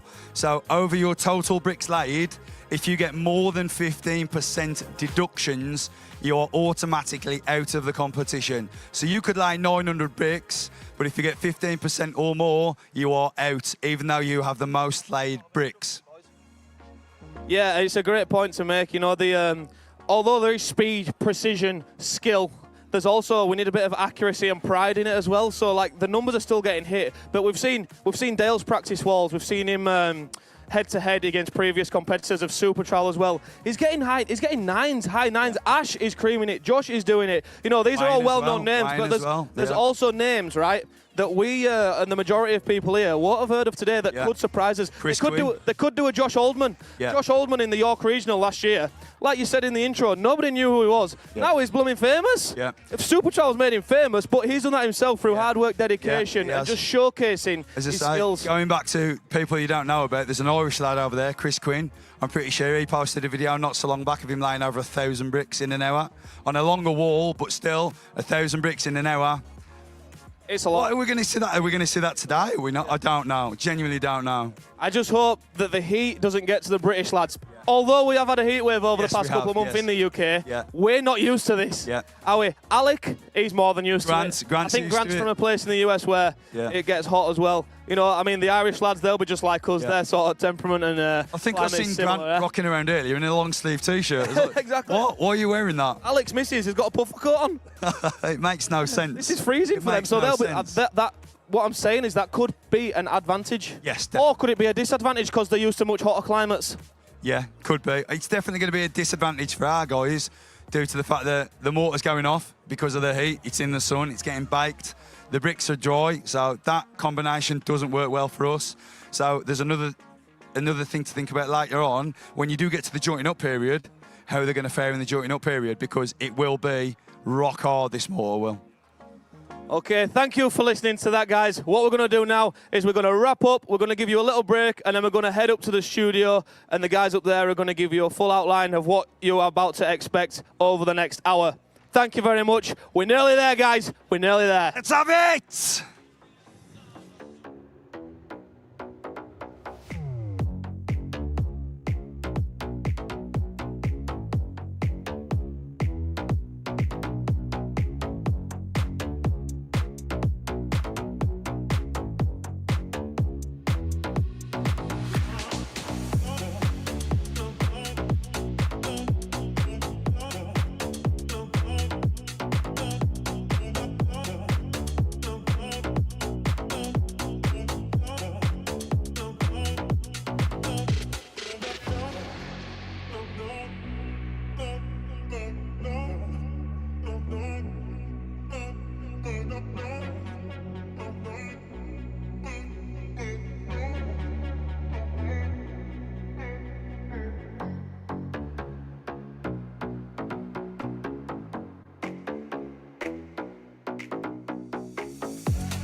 Now, ladies and gentlemen, we are just moments away from kick-starting this race.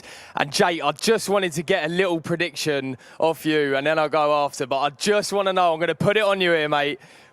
Take your call. Who is taking the crown this year? I can't trim it down to one person, mate. It's out of three. It's Dale, Ash, and I'm going to go rogue, mate. I'm going to go Chris Quinn. With the numbers that he's put down in the practicing this year, and Dale, and Ash's experience, I think them three have got the slight edge. But I could be completely wrong. All in your court. It is hard. It is a tough question. I'm going to sort of duck out and sit on the fence a little bit again.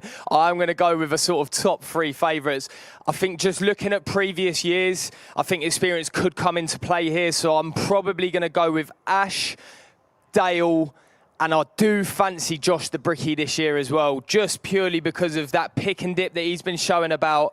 I think he's in for a real chance. The smoothest bricklayer I think I've ever witnessed in my 13 years of being in the bricklaying industry. Absolutely smooth as silk, mate. Shame he doesn't fill his perps though, eh? Hey. No comment. But yeah, listen, again, these guys have just been working so hard, and now it's really at that crunch time. All of that work that they've put in over the last few months, all of the potential, commiserations from the previous years, that now goes all out of the window. It is now about who turns up on the day, who can hold their nerve, deal with the crowd, deal with the pressure, the adrenaline, and can they just channel that focus right into laying those bricks? Are they going to use that adrenaline to their advantage? That is the big one. Are they going to crumble? I don't know. There's obviously newcomers this year. There's 2 or 3 of them. It's a lot different to a regional, mate. There's only, 100 people normally at a regional. And we've got, I think, 3,000 tickets were sold here today. absolutely mental. The venue's absolutely outrageous as well, improving year on year on year on year. And I'm just so proud to be part of this. What an event. Absolutely. I mean, listen, we did, of course, give our predictions, but year upon year, we get surprised every single time. So it's all well and good, me and Jake giving the predictions here, but quite frankly, well, like we said, anyone can turn up on the day. It could be anyone's. They've all worked so hard and they're all here for the same reason. They've all won their regionals, they've all put in the work, and now they're here with the chance of grabbing these exceptional prizes with the massive opportunity to be able to fly over to Vegas and then compete in the spec mix and make themselves a 2-time winner for the year. And then take home a 50-odd grand van, by the way. Now that is one of the most outrageous prizes. Outrageous. I think I've ever known for any competition. Well, I'll tell you what, we're talking about the vans that they could win here.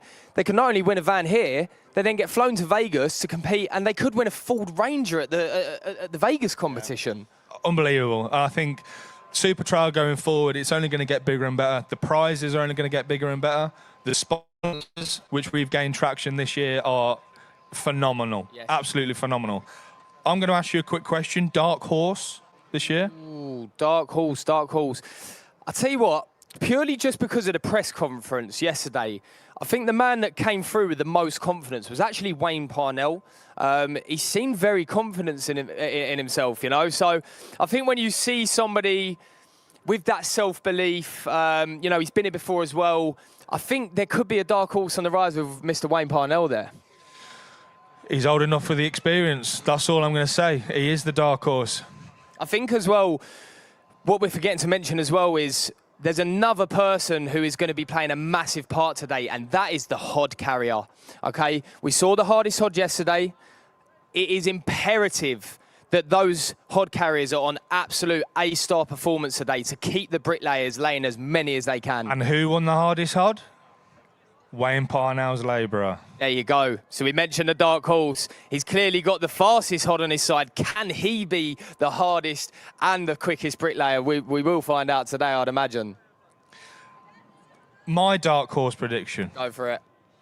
I'm going to go for, I don't want to say the American. Oh. I don't want to say the American, but you cannot overshadow. You just cannot overshadow someone who's come over, who's won spec mix, and he's going to come over here and he's going to do his damned hardest to upset everybody again. Could it be 2 years in a row? Who knows? Could it be? And I'm not quite sure how well that will go down with the English crowd. Do we really want the American coming and giving us a beating again? I mean, the English guys, I'm sure, will be putting in everything to stop that happening. But as well, who we forgot to mention, the Aussie. With a vengeance. Mr. Ramon, second year doing it. Is that a taster? Yeah. Don't get me wrong, last year, mate, he put the numbers down. Yeah. He did put the numbers down. However, I don't know what happened with his deductions, but he got deducted heavily. This year, if he's a lot more tidier, he's up there. He's up there for a chance. For sure. I mean, of course, I've recently moved to Australia and I've been working over there and I've been speaking to a lot of the Australians over there, and they're heavily backing their man, and they're really excited to see if they can bring home the win, because quite frankly, they like to think that they are better than us. So 100% there. So I'm glad to welcome my lovely friend Craig from Wienerberger, who are one of the main sponsors of the event this year. And we're going to have a little bit of chat about Wienerberger. Come all right, on, boys. Craig. Nice to see you. Nice to see you. How are you doing, my friend? Well, good, thank you. Having a good day? Craig, can you just explain a little bit about what Wienerberger do for Super Trowel? So this is year 4. We supply the bricks that go out to all the regionals. This year is, over 100,000 bricks across the different competitions. So the juniors, the pros, the masters. Yeah, it's just endless.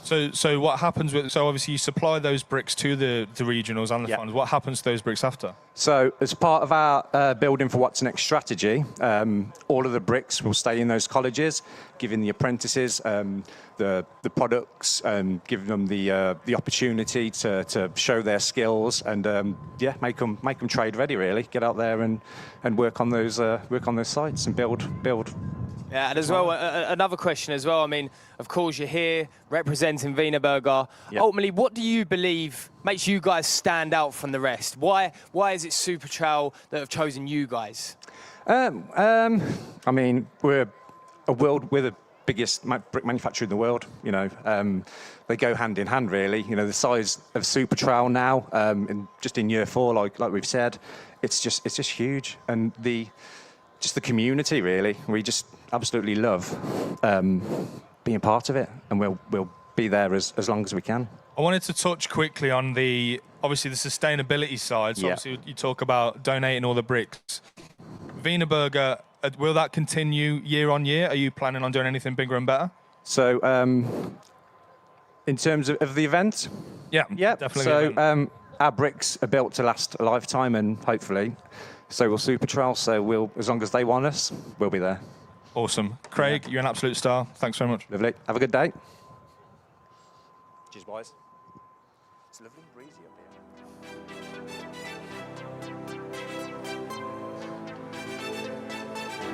Can't look to me even. Oh, okay.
What an experience this is today, and what a crowd we've got today as well. So crowd, don't be going anywhere. I'm going to work my way through the arena, and I'm going to do a little lap of the crowd, and we're going to have a chat, see who everybody's here for, who they're supporting. I mean, we can sort of gauge with the positioning of the spectators where they are in relation to the lanes, who they may be here to see, or maybe we've got people that have come from far and wide just because they love the idea of Super Trowel, just like all us lot. This competition honestly has grown year on year to a point that nobody ever expected. Nobody ever expected it to get this stage. 2023, it started in a college. It was just a college. The 2023 Super Trowel Final we thought was amazing, and it was amazing, but now even the regionals are so much bigger than that. The regionals nowadays are bigger than the final was when this Super Trowel competition was born in 23. It's growing year on year, and it's only going to get better. Where have you come from today, my man in blue, and who are you here to support? Stamford, Lincolnshire, and Mahoney and Josh. Mahoney and Josh, you should be over the other side. Did you get here too late? Did you not get a seat? Yeah, I couldn't get around there. What an arena. Yeah, it gets better every year. Yeah, it's just brilliant to see everyone here and all have a good time. It is, and there's so much to do as well. It's a fun day out for the family. I mean, those stands, though, they do it for me. How amazing is that? Yeah, it's a good setup. Better than last year, in my opinion. And yeah, it's good. Well, I suppose that's constructive. It means we're improving and everything's improving. Just wait till next year, mate. Moving on. Hey, look, we've got a topless hairy man here. What's going on? Who are you here to support? I'm here to support Mr. Perry, of course. Yes. You were Perry's hod carrier down at the regional, eh? No, you was... I was in the Welsh regional. Oh, you was there competing in the regional with Perry, and Perry did amazing in the Welsh regional, eh? Amazing. He did do amazing, yeah. Numbers-wise, do you think that he's got it in the bag for today? He can do anything he wants, this guy can, so yeah, 100%. He is very cool. He seems to be a cool character. He takes it all in his stride. He's a bit scatty, more like. But no, he's definitely got it. He's got what he takes. Brilliant. What sort of numbers do you think he's going to hit today? Have you got anything in mind? I don't know. I'm hoping he does like 800 and something and smashes everyone out in the park. Come on. Great. You got a good friend there, Perry, who's got some strong, solid faith into you. Let's have a look. Who else shall we grab hold of? Who shall we grab hold of today? Who wants to chat? Anyone want to chat? Here we go. We've got somebody volunteering. That's unlikely. Go on. GSQ Brickwork representing Christian Thomas. Yeah. He's going to win today. It's his second year, fourth competition he's been in, and he's the dark horse that everyone should be cheering on. The dark horse. Christian Thomas in lane 16 has got some strong support. Do you work with Chris? Yeah, he works for me. So, yeah, well, you know, he's the boss, really. He's the boss. What sort of numbers is he getting down at work? Or is it sort of uncomparable? He actually doesn't lay bricks at work at all. He just walks around bossing people around, you know. So, yeah. No, but he's just naturally quick. He was our apprentice, and he's worked his way up, and he's now a senior project manager that wears a lovely badge. Let's put it that way. What a feeling that must be as the owner of GSQ Brickwork, to have somebody here who you've taught since they were a kid competing on the biggest stage in the UK for this type of competition. And not only for bricklaying, but throughout the trades, arguably, I would say this is getting close to, if not overtaking, Installer Show, especially today, which is obviously known as the biggest sort of construction event. But as far as wet trades go, especially this is the biggest. And then, obviously, in construction, I would say this is the biggest event that we've got. It's being viewed worldwide. We've got viewers in Australia on the stream. We've got viewers in America. They're probably, obviously, here to support Alec Raymond and Grant from over in America. But yeah, what a feeling that is as the boss of GSQ to have your man here on the big stage. Without a doubt. Listen, we're making bricklaying sexy, aren't we? You know, so it's only getting, like I say, it's getting bigger every year. Let's try and get someone else in from GSQ next year as well. And our apprentices that have been giving it a go. So yeah, but good luck. It's a great day. Maybe the Subby Cup. Yeah, we won it second last year, but we'll do it again. We'll go again. Thank you very much for your time. Have we got time to find somebody else, guys? Are we able to find... Oh, USA! USA! USA! I'm not going to guess who you're here to support, but give us it anyway. Go Grant! Go Grant! Big cheer for Grant, guys. He's made it all the way across from America. Thank you, guys. Thank you, guys. And are we all relatives? Are we friends? Are we work colleagues? Mom. Mom! Dad. We got Mom and Pop here, guys. And what were we guys in relation to Grant? Friend. Teacher. Aunt. Teacher, and we've got all the family. We've got his teacher. We've even got the merch going on. And just let us know, are the Helms related, obviously? Yes. Yeah, is it a father and son combo? Uncle. Uncle. Father, son, and uncle. What, you guys all work together? Yes, we do. And how is he doing at work with the bricks? Has he been practicing with similar bricks to what we're going to be using here? Or is it? Just about the same thing. They came out of Canada. Came out of Canada. And is the sizes the same? It's pretty much close to it. Yes, sir, it is. Yeah, brilliant. And how do we feel that he's going to do today? Do we think he's got it in the bag, teacher? Have you taught him enough to take this prize back home to the USA today? I think he's going to shock some people. He's going to shock some people. Woo, woo, woo, woo. Yeah, he is. I think he's worked hard and a very driven kid, and I think he's going to take it. I'm forgetting the key point about Grant. For his, what is he, 24, 25? 24 years old. The champion of Spec Mix 2026. I mean, we're catching Spec Mix, but Spec Mix is currently probably the biggest wet trade event in the world. And he won it. He won a fantastic prize. He got a load of recognition across the globe. How did that feel? Mum and Dad, you must be so proud. We are proud. We came a long ways for this, so we are cheering them on. USA, USA, thank you very much. All the best for Grant, all the very, very best. Best luck, Mum and Dad. Yeah, stay proud. He's a great kid. Let's go. Hey, the muck's going off. The muck's going off. What are we doing? Are we nearly ready to get cracking on or what?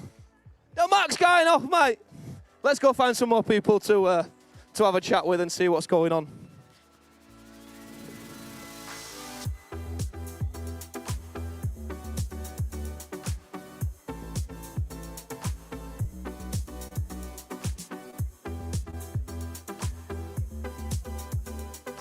Do we want any more?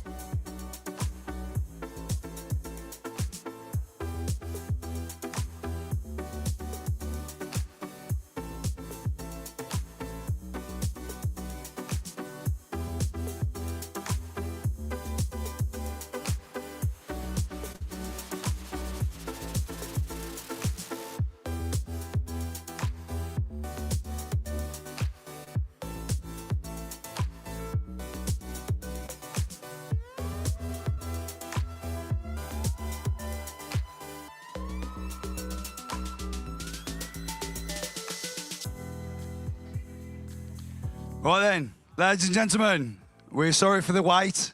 Those silos have been going on maximum attack. We have got 2 silos running simultaneously. These tubs are bigger. We've got more competitors, so it means more mortar. But we are finished. We are done. We have all the mortar in the area. All the boards are dashed out. So bricklayers, you know the drill. What corner you start at is up to you. I'm going to call for trowels in the air. I'm going to ask for some music. And in the music, there will be a countdown. You go on the countdown klaxon, starting from 10. So bricklayers, cue the music. Let's see those trowels in the air. Trowels in the air, guys. You ready for the countdown? On the klaxon. We're ready, baby. Right then.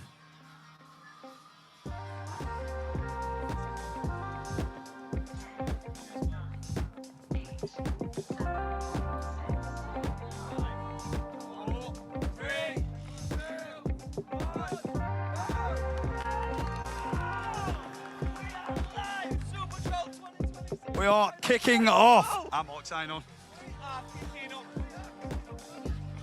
Almost on.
Ladies and gentlemen, we're now well underway. These guys are all using sort of different techniques, but I just wanted to go over to lane 1. Okay, we've got Wayne Parnell. He's now on his second, or is he on his third course now, Jake? He's on his second course sub. He's done, well, he's halfway through his second course already, mate. So he is absolutely flying. He's only put a 4-brick corner up, I think, looking at it. However, he's obviously going short corners, long runs.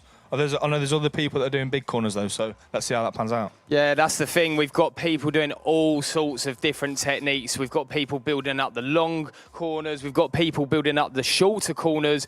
I mean, I suppose it's a question of, do you want to spend more time on the corner or do you want to spend more on that line? It's a sort of tough one to gauge, really. Well, 2 of the favourites, you've got Tom Humphrey.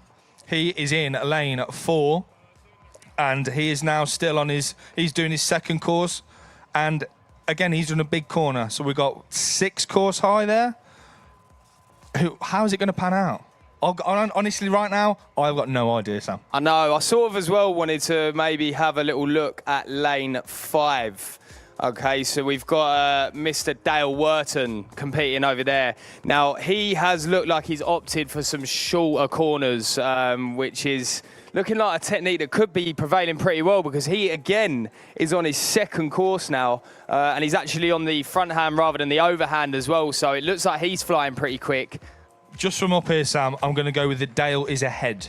Would you say so, yeah? I'm looking around. I'll probably only buy a few bricks, 3 or 4 bricks, but Dale is ahead at this precise minute in time. I'm sure I mentioned Dale being my pick of the winner, and I'm pretty sure we put like £100 on it between me and you, so if he wins, you're going to give me that 100, yeah? Well, if you can see that in writing, mate, I'll bite your hand up. But yeah, the lads are absolutely cracking on down there. I mean, it's going to be interesting as well because we did mention it a lot yesterday. It is quite hot here, to be fair. We've had previous years, of course, being indoors as well.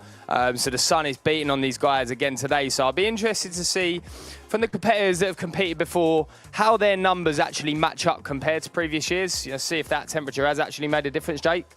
The temperature 100%. I think we're obviously a little bit more hot and humid indoors. There's a nice, gentle little breeze here, mate. However, the sun is on you. Hopefully they've got the factor 50 on, but it's down by the knees. Well, it's low.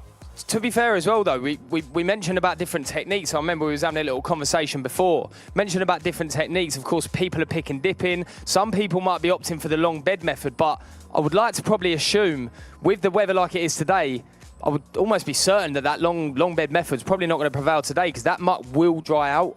From where we're stood, at this precise minute in time, I cannot see anybody doing a long bed method. Now, obviously, with it being hot, and it's the proof's in the pudding, mate. The proof's in the pudding. The pick and dip is the fastest at this minute in time, and it looks like all competitors are taking that angle. So will that work out? Not sure. It's crazy to see the way it's actually evolved as well because the difference compared to now, I mean, most people were probably using long beds at the start. Yep. Now everyone seems to be trying to follow that winning formula of just doing that straight pick and dip as they've seen the winners do that so many times now. 100%. I want to look at lane 6 if I can, please. And we've got Mr. Chris Quinn, first competition entry this year. And again, he's flying. I'm going to say, mate, he's pretty much neck and neck with Tom. Really? Obviously, Tom being a seasoned pro, that's big boots to fill, and he's filling them. He is filling them. I'll tell you what as well, to come over and represent as well for his country, of course, as well. It's a big thing because, listen, I'm sure you have as well. I've worked with plenty of the Irish lads and they certainly do not lack that confidence, and I'm sure they'll be very, very hungry to beat the English because they never seem to do it in the sport. So maybe this could be a first for them, I don't know. I've upset a few there. No, don't do that. But the Irish, I'm going to say, are built different, mate. You know, sun, rain or shine, they are literally built different. A couple of Guinness down them, tell you what. Well, I wonder if Chris has had a couple before. Who knows? We'll find out, but we'll head back down to that main arena now. So.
15 and a half minutes in, the heat is ramping up in the arena. We've got an amazing crowd here today. We've got these guys all out enjoying the sun here. We've got a man here from Curate Roofing Zone. I believe you've got a stand down there as well. We have, mate, yeah. We're over on the far end near the fixed radio, showing people how to lay a flat roofing system.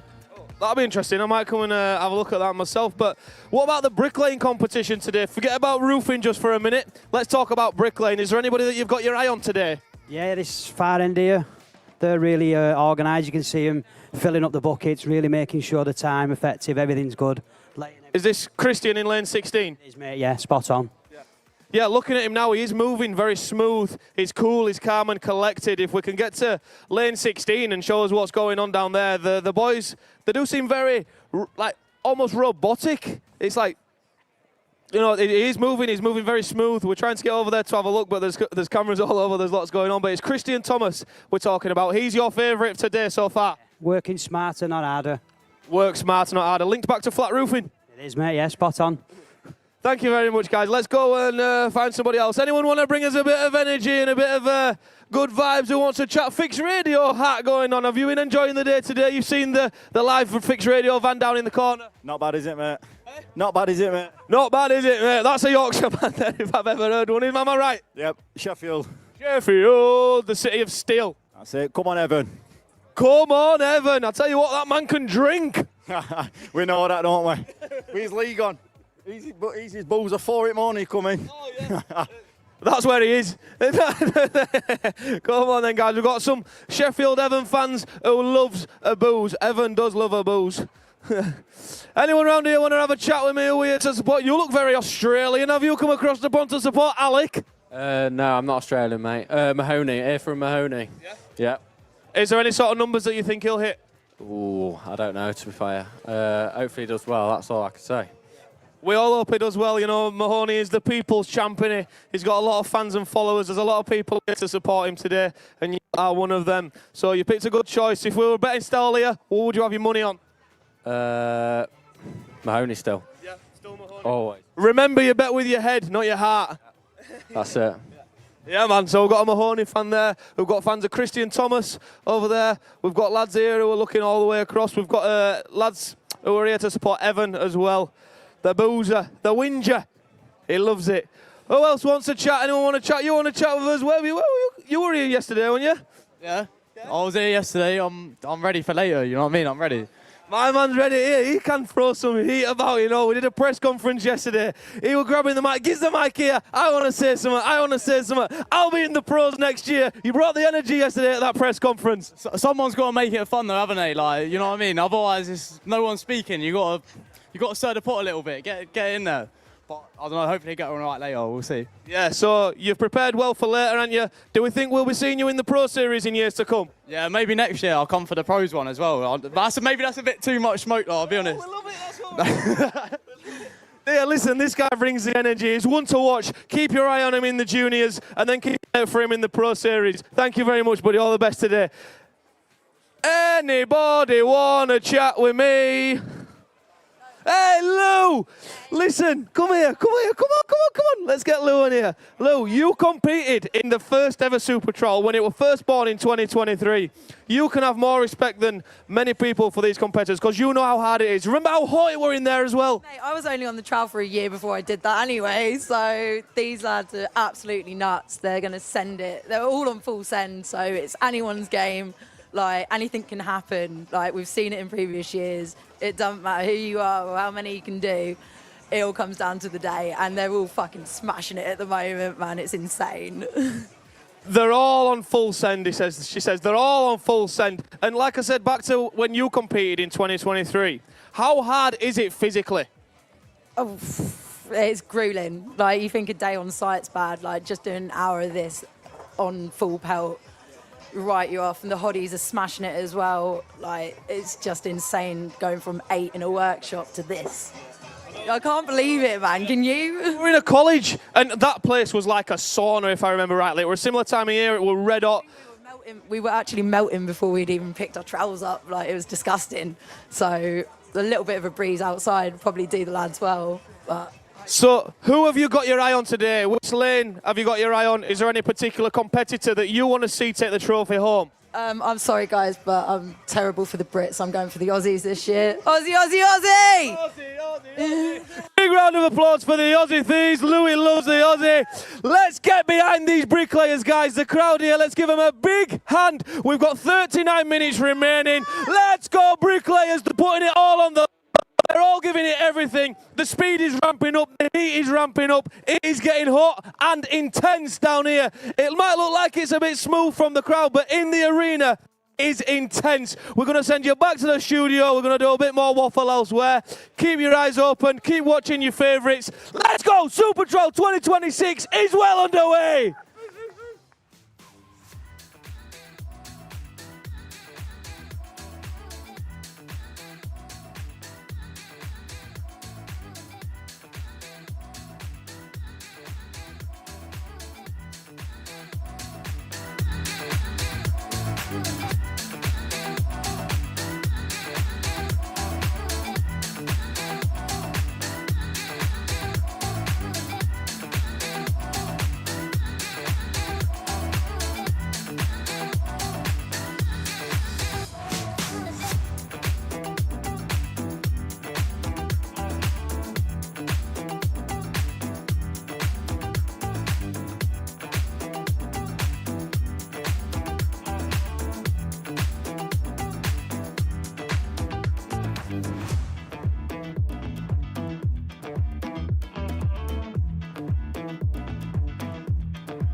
I'm admiring Dale Wharton's work here in lane 3, and I am admiring it because it is with true admiration that we see the flow that Dale is working with here.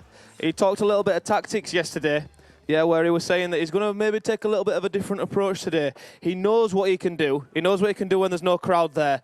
Dale has been practicing a lot in the college, so he knows the numbers that he can reach. Obviously, on the day of the final, the pressure, the atmosphere, the vibe and the the whole conglomerate of the event, and the event sometimes can get to these competitors. So, but Dale is a veteran competitor. He's won the Subby Cup. He's been a part of this competition since day dot, and he really does know what he's up against here. But he knows what numbers he can get. I think he said in an interview yesterday, he knows that he can get 8s comfortably. And that's enough, obviously, to join as well, because with the deductions, every brick needs to be jointed or you lose a heavy amount of bricks. So we could be getting the 1,000. We could even have someone surpassing 1,000 bricks. We could be touching 11,000. But what we've got to remember is those 1,100 bricks all need to be jointed. And if they're not jointed, there's heavy deductions in place. It's intense out here, let me tell you, you know. I can hear people shouting and screaming all over. They're shouting for the gear. They're shouting for, you know, the materials not maybe, I don't know, quite there to people's taste, but it is getting very intense out here, let me tell you. And like I said about Dale, you know, he's flying ahead. He's starting off with the overhand brickwork. I think he's doing a rendition of the pick and dip as well. We'll just see there what he's getting down. Yeah, definitely picking and dipping Dale. It's a popular technique for the competitors here today. And I mean, yeah, he's flying ahead, and it's a big shout out to him and all the other competitors as well, because it's pretty much neck and neck here in lane 1 and 3. We've got Wayne flying ahead as well, coming back over with the overhand. What's important to note as well is how the lines are raised.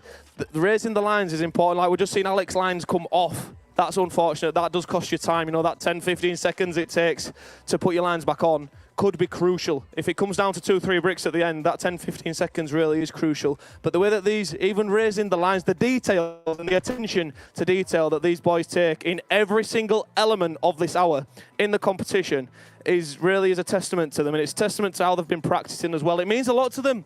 There's a lot of prizes on the line. There is some heavy prizes on the line, to be honest with you. Some I wouldn't quite mind winning myself, but I do this job because I'm not fast enough or good enough to do that. So I just talk about it. But yeah, we are doing really, really well. Dale's smashing it. So let's go. Let's have a look at something else as well. There's a lot going on out here now. You see Mark over there, hod carrying on Tom Humphries, running up and down from the mortar bucket. But he always does seem to look cool. And one thing we always know about Mark as well is that he takes his time in being very particular in the bricks that he gives to Tom. Obviously, they've been working as a partnership together for a while in Super Trowel. And he always spends a lot of time going through the bricks so that he's certain that Tom isn't going to lay any chipped brick, any lipped brick. So yeah, that's a little chat on him. I will be back again. We're just past the halfway mark now, 29 minutes to go, and we are going to head back up to the studio to talk to the On The Tools boss man.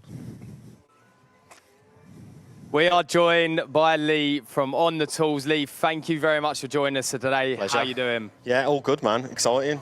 Supersonic this, isn't it? Serious, isn't it? I'll tell you what, listen, I've got a question because there's been a lot of talk about this On The Tools card. Now, myself, I don't actually know too much about it, so please tell me. Been in Oz too long, ain't you?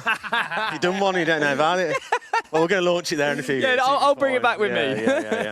So we launched the On The Tools card 12 weeks ago. It is a discounts and wellbeing platform for the construction industry. So anyone working in construction can save money on products and look after themselves. That's the whole point. So I think as a business, we have, over the last 6 years, really tried to focus on mental health and well-being within construction. We've done a lot around that. We've done a Lost City and other things, and we were really keen to be able to, at the minute, what are the 2 things in construction that hit people most? It is, unfortunately, suicide and well-being within construction, and also money. It's just hard out there, right? So we were like, well, how can we build something? We've got all these partners that we work with. How can we build something that is both trade and lifestyle so that people can just save money? So, I mean, our vision for it is that I want anyone working in construction in a couple of years' time, I want them to be able to, wherever they're about to go and buy something, no matter where they are, whether it's a holiday, whether they're buying clothes, whether they're in, a merchant, it doesn't matter. I want them to be able to go, I'm going to save some money on this, and they open it up, and we've got a discount for them. I've only just thought about this now, mate. Now, obviously, you get all the NHS, the blue card. That's what it is. Famous blue card. Now, is this the famous yellow card for construction workers? Well, I don't want to call it the yellow card because it's the on the tools card, but it is like I'm not going to stake any claim to innovation or some kind of brainwave. It's a 100% rip-off of the blue light card, right? I actually met the guys who ran it years ago, and then we were like, wow, you know, we should totally do this together. And they were like, nah, we're focused on what we're doing. But why, you know, NHS, police, teachers, they've all got this. But why hasn't construction is the hidden public service, right? Yeah. It keeps the country running. We're not looked after as an industry, and like I want to change that, and I think the card's doing that. So we've got 14,000 members in 12 weeks. It's flying. People are using all the deals in there. 25% of the people have used the wellbeing section, which I'm buzzing about. It's 1 in 4 people are using it. I'm super excited about it, and we're giving back. So 1% of the revenue goes to the Lost City. So again, hopefully all of this is cyclical, and we can get as many people on it. So if you haven't, I'm going to look at I know you told me not to turn around, but I'm going to. If you haven't downloaded the On the Tools card now, you can search for it in the App Store. Anyone, Android or Apple. It's free at the minute until Monday, and then it's £12 a year. But you can get it free for a year if you go and get it now. I do think it's amazing what you guys are doing, because I think a lot of youngsters are struggling to now actually want to get into the trade because of the fact that maybe in previous years we've not been looked after as well. And I think what you guys are doing is shedding some light on how hard this is as a construction industry and giving back to the people. And maybe this might encourage young lads to actually think about getting into that trade. 100%, and we're trying to do more around training and how we might be able to like connect people on there. Ultimately, with more scale, we can then start connecting the dots, and maybe we can put training, maybe we can put jobs on there, whatever it might be. Obviously, for now, it's discounts and wellbeing, but I think there's so much scope for it. And why shouldn't, you know, someone coming into the industry, they're 16 years old, why shouldn't they have a leg up? Why can't they get a bit of money off something, you know? I think the good thing is obviously the great thing is the focus on mental health, because you know what you're doing with the Lost City and everything else in the app is phenomenal, mate, and it's an absolute pleasure to have you here. Oh yeah, thanks boys. Going forward with Super Trowel and the partnership that you're going to have, is that going to grow? Yeah. Look, I know the boys have got a lot of plans to expand this. We love being part of it, and as you know, as long as they'll have us, we want to be here and do stuff. But yeah, it's Lee, what a day. Lee, you're an absolute star, mate. Ledge. Thank you Cheers, very boys. much. Speak to you soon. Legend, man. Right, we're going to go back to the arena, I think, see how the lads are getting on.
While I've been on mortar duty, I've not had the mic in my hand, so I'm going to do a little recap on what's going on.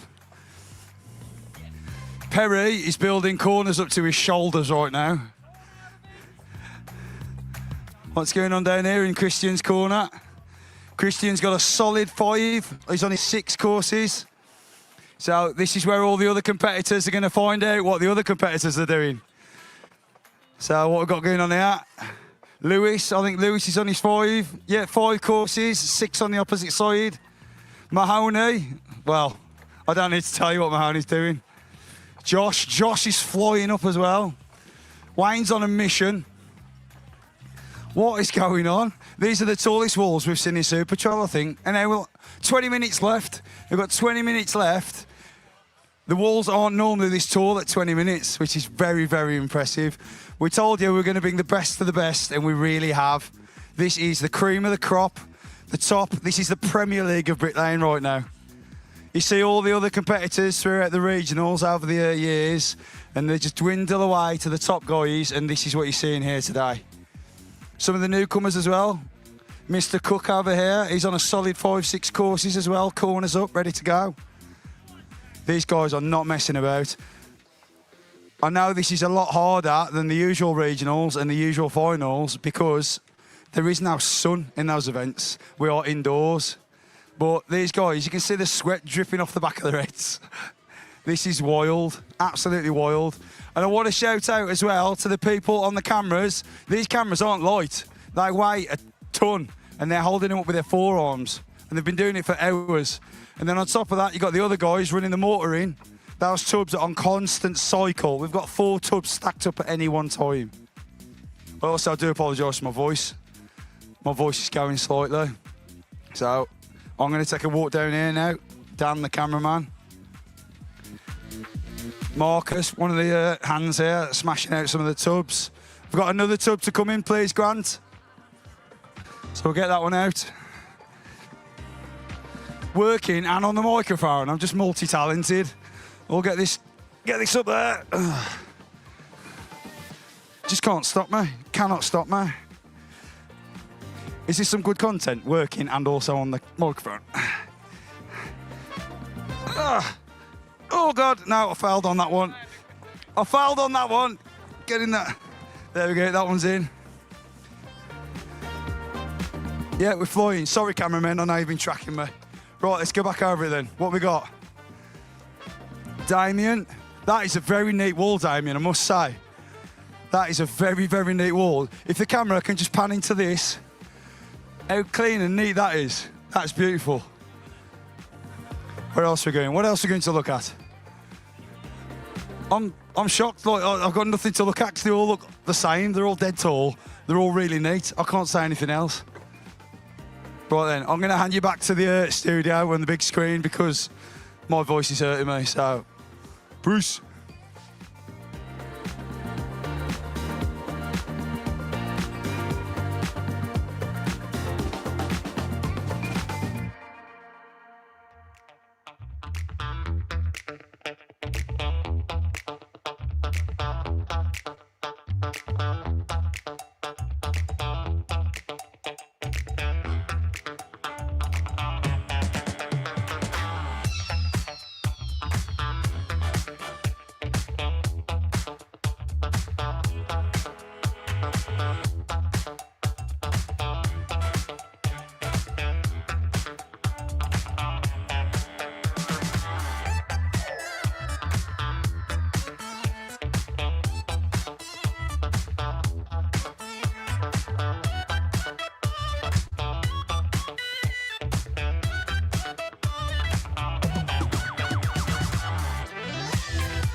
Right, so me and the big man next to me have just had a little wander around just to get a closer eye and see exactly what these guys are up to. Now, I just wanted to have a little focus on lane 3, Mr. Dale Wharton, of course, a 2-time Subby Cup winner, finalist, of course, as well. Now, I've watched Dale a lot over the last few years, and I've seen him sort of lay very differently each time.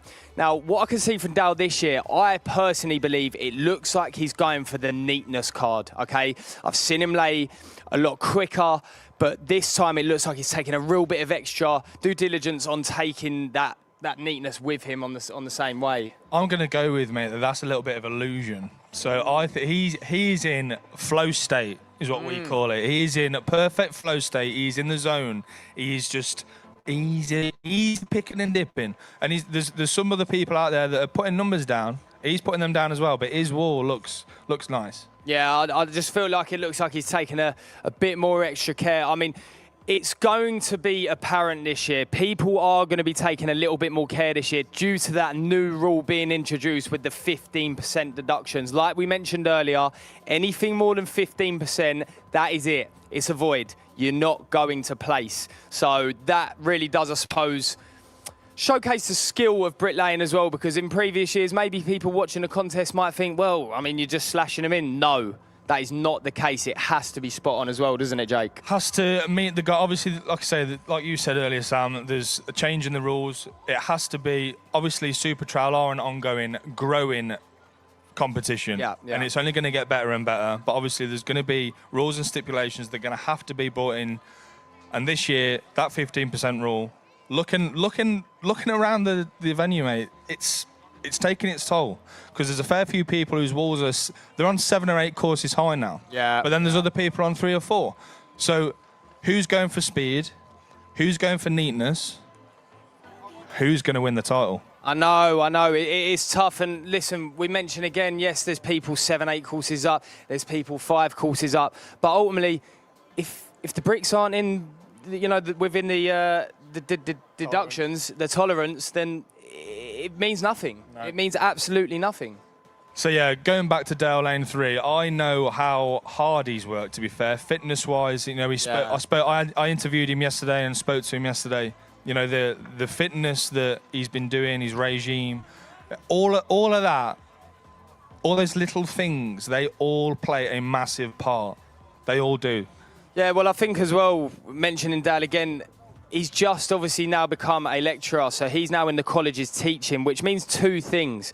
One, he's got less time on the trail, which he actually believes will be a benefit to him because he's not so knackered from the workplace. And of course, he now knows exactly what tolerances are going on. He's got a bit more of an eye for it. So will that prevail? Will we see a new champion with Dale? Who knows? Who knows indeed, mate. So we'll wrap it up now and let's go back to the arena.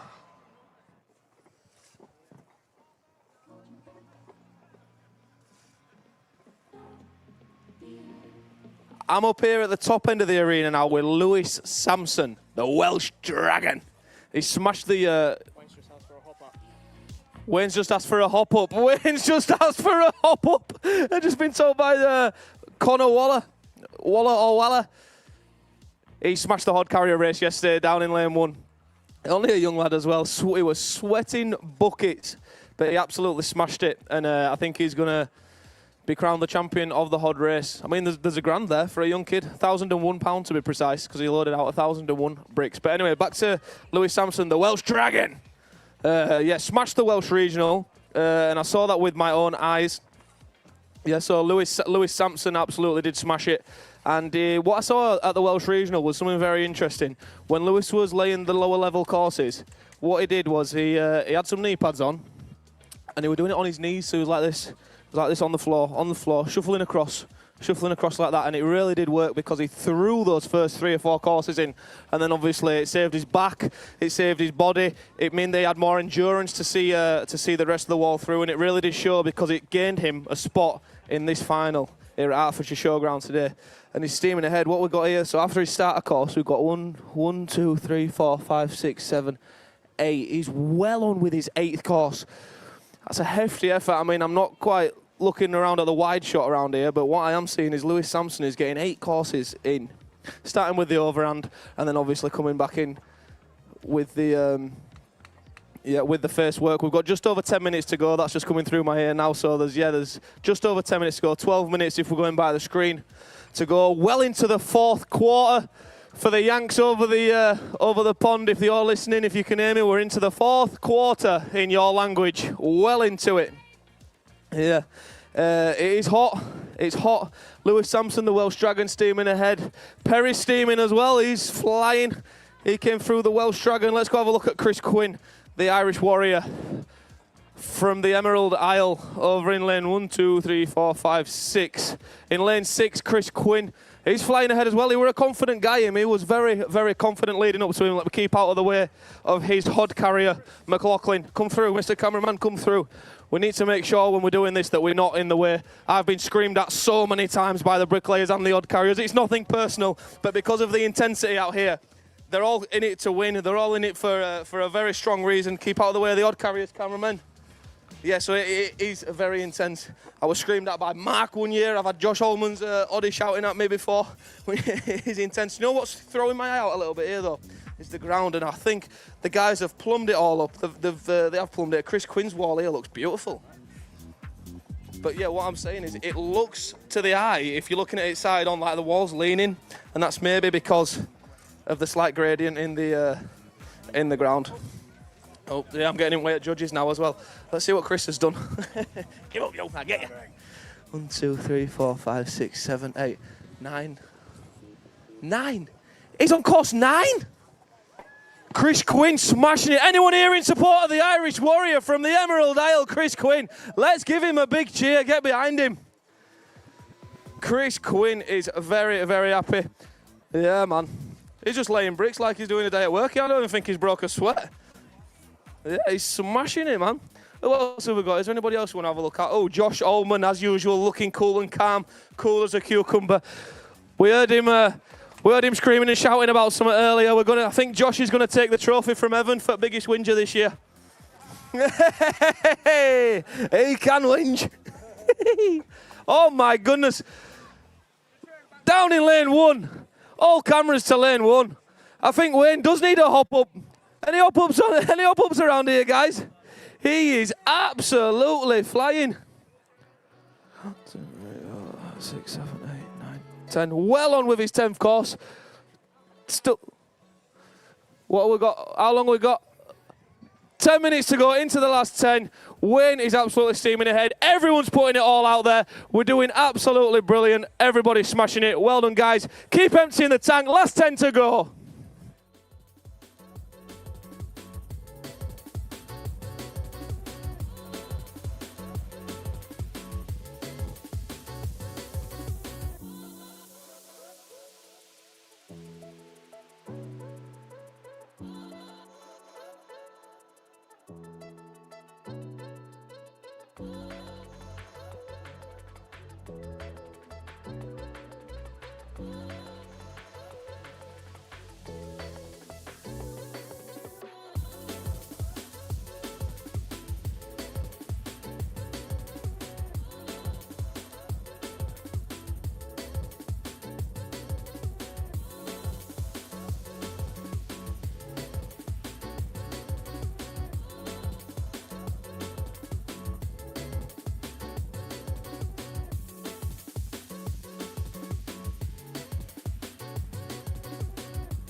Just we're getting in the way of the mortar tubs coming in here. Blaze G in the crowd up now, throwing out some free T-shirts. We're seeing limbs everywhere trying to catch them. Have we got some more, Blade? Any more T-shirts? Any more T-shirts from the Marshalltown Queen? Woo-hoo-hoo-hoo. Okay, but hey, oh, we've got a Rod Stewart lookalike here. Look at these in the building. What is going on here? Sing us a song. I've lost my voice. Sing. He's lost his voice. No way. I can't believe it. That was not planned, I'm telling you now. I just got for him out of the corner of my eye. He is Rod Stewart's twin brother, isn't he? He is a long-lost twin. Who are you here to support, Rodders? Mahoney. Mahoney, are you a relation, a fan? You just follow him? Just a fan, yeah. Big fan. Are you gonna? He'll be asking you for an autograph after this. Are we all here for Mahoney? Hey! Oh my God! This full stand is here for Mahoney. Jesus Christ! Give Ash Mahoney a big cheer, guys. Let's see who's here for Ash. Yes! Let's get them going. Get behind the boy. Get up there. I recognise you. You're a very close relation to Ash Mahoney right now. I am. I'm his fiance. You must be so proud of him. Everything that he's been through personally to come and still put a show on like this today. I am very proud of him. He takes pride in everything he does with everyone and his work. So extremely proud. Very, very proud. If that don't give him a bit of motivation to keep going, I don't know what will. Who else are we here for today? Let's get this crowd going. Big Keith! Big Keith! Hello, Keith. Yes, mate. How you doing? You good? Yeah. Keith is a proper Cockney geezer, let me tell you. He'll pop his collar, a bit of this and a bit of that. Here we go, Keith. Who are you here to support today? I know you're friends with a lot of the competitors today. All of them, mate. We're like family, and we've done it a long time, do you know what I mean? So I wouldn't put it on one person, but yeah, Josh, all the boys, Ash, yeah, love them all to bits anyway, so wishing them all well. You've got to pick one. Pick as your favourite. If you get installed here, who would you be putting your money on? Put me money on it. I'm not putting it on. The mates, we're close. That's it. Yeah, mate, that's it. He's a diplomatic guy. Okay, emergency announcement. Hit me. Who? Charlie Nelson. Charlie Nelson, please go to the medic centre immediately. Charlie Nelson's dad. Sorry. Charlie Nelson's dad. Please go to the medic centre immediately. It's just by the entrance, I believe. Charlie Nelson's dad. 3 minutes to go. Let's go. Let's finish off strong. Come on, guys.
Live?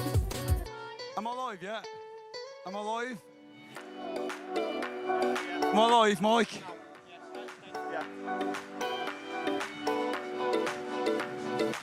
Right then, it's the last minute or two.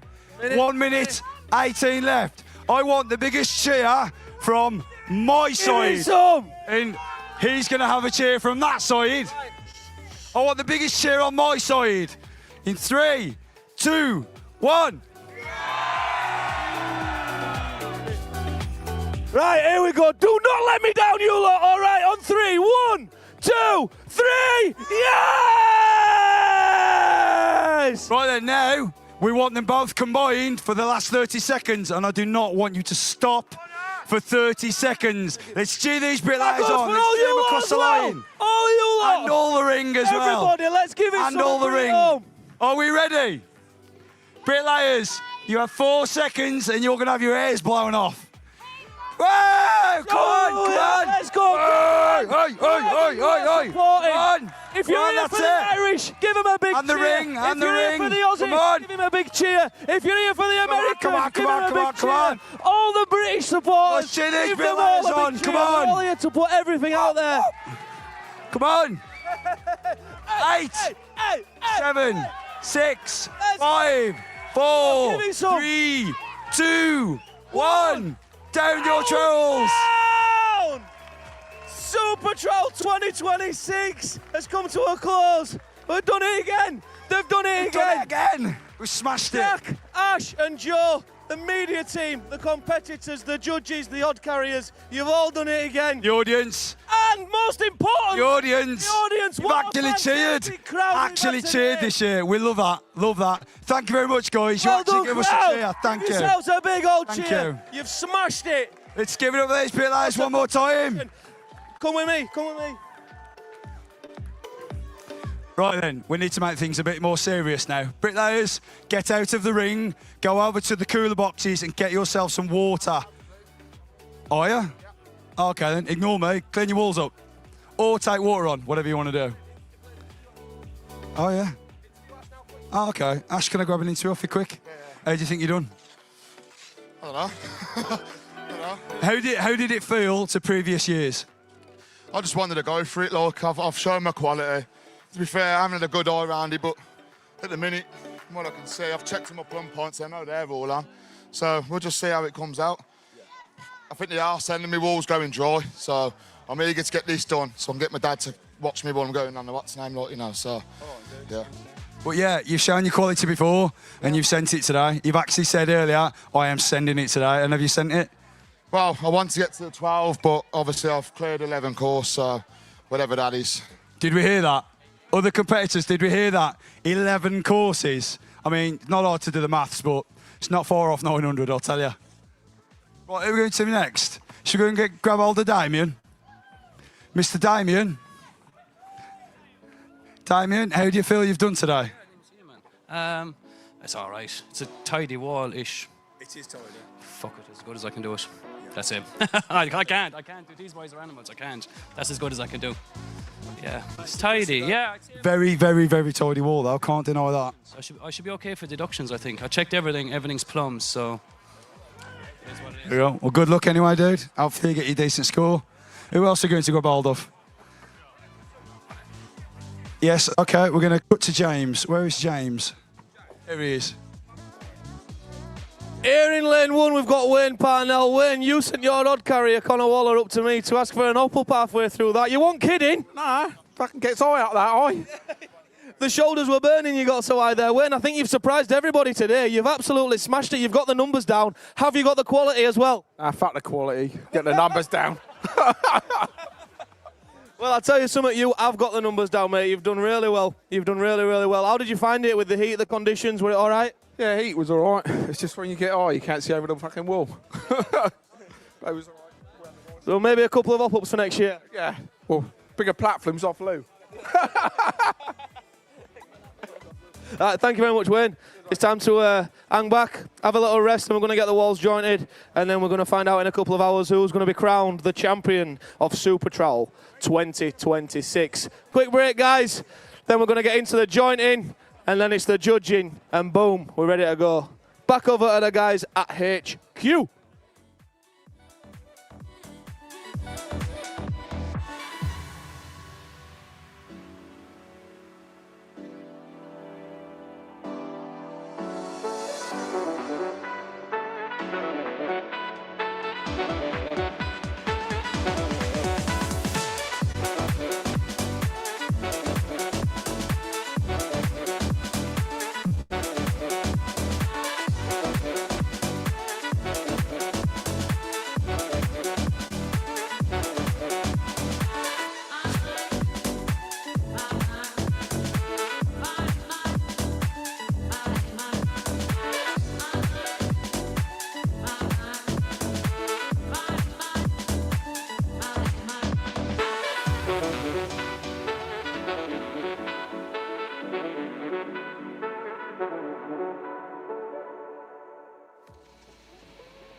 Okay, bricklayers and odd carriers, we've got about 10 minutes remaining until we're going to commence the jointing.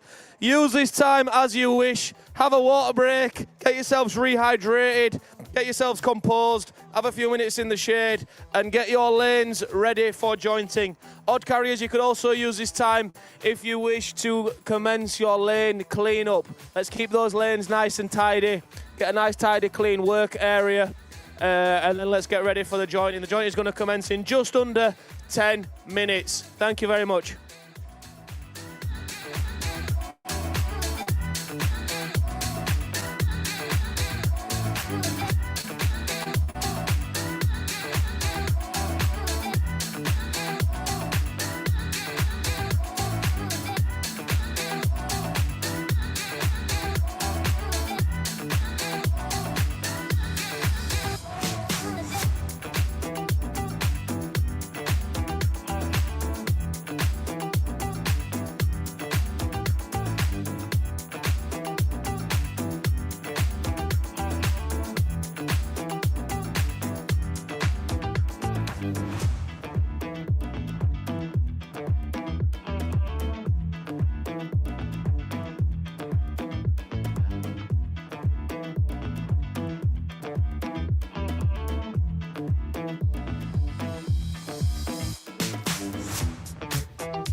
Okay, 1 minute warning, bricklayers, odd carriers. This is your 1 minute warning, 60 seconds until we're going to start the jointing.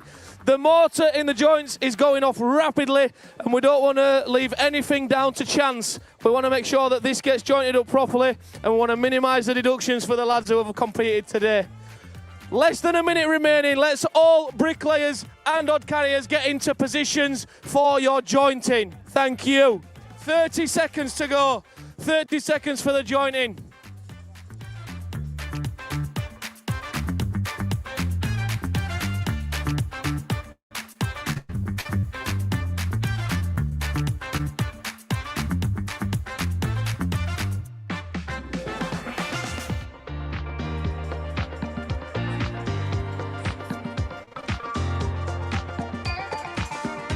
Okay, bricklayers, odd carriers, can I have your arm up, please, if you are ready to join?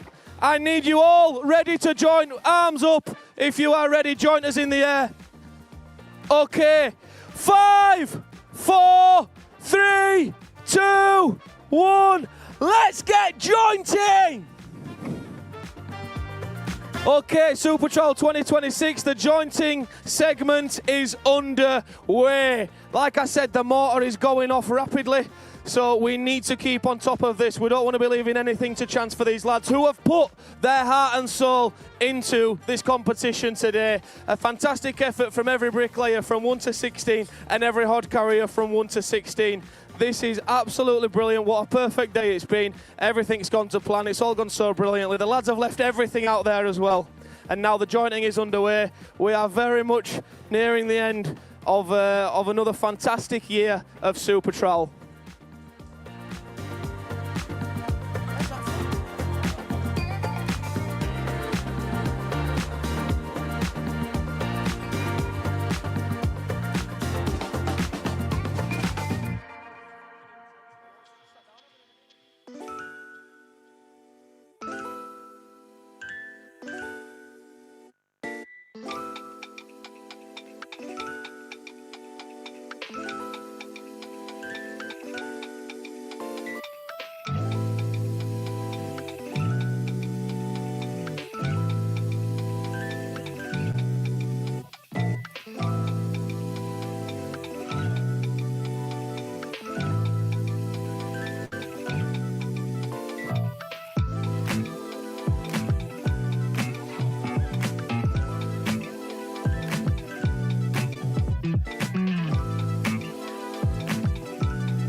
Super Trowel 2026. I am down here at the multi-quip stand with the wonderful Paul. Paul, can you tell everyone here today a little bit about this piece of kit that you're sitting on, and maybe we'll get a bit of a demonstration as well. Here we go, Paul.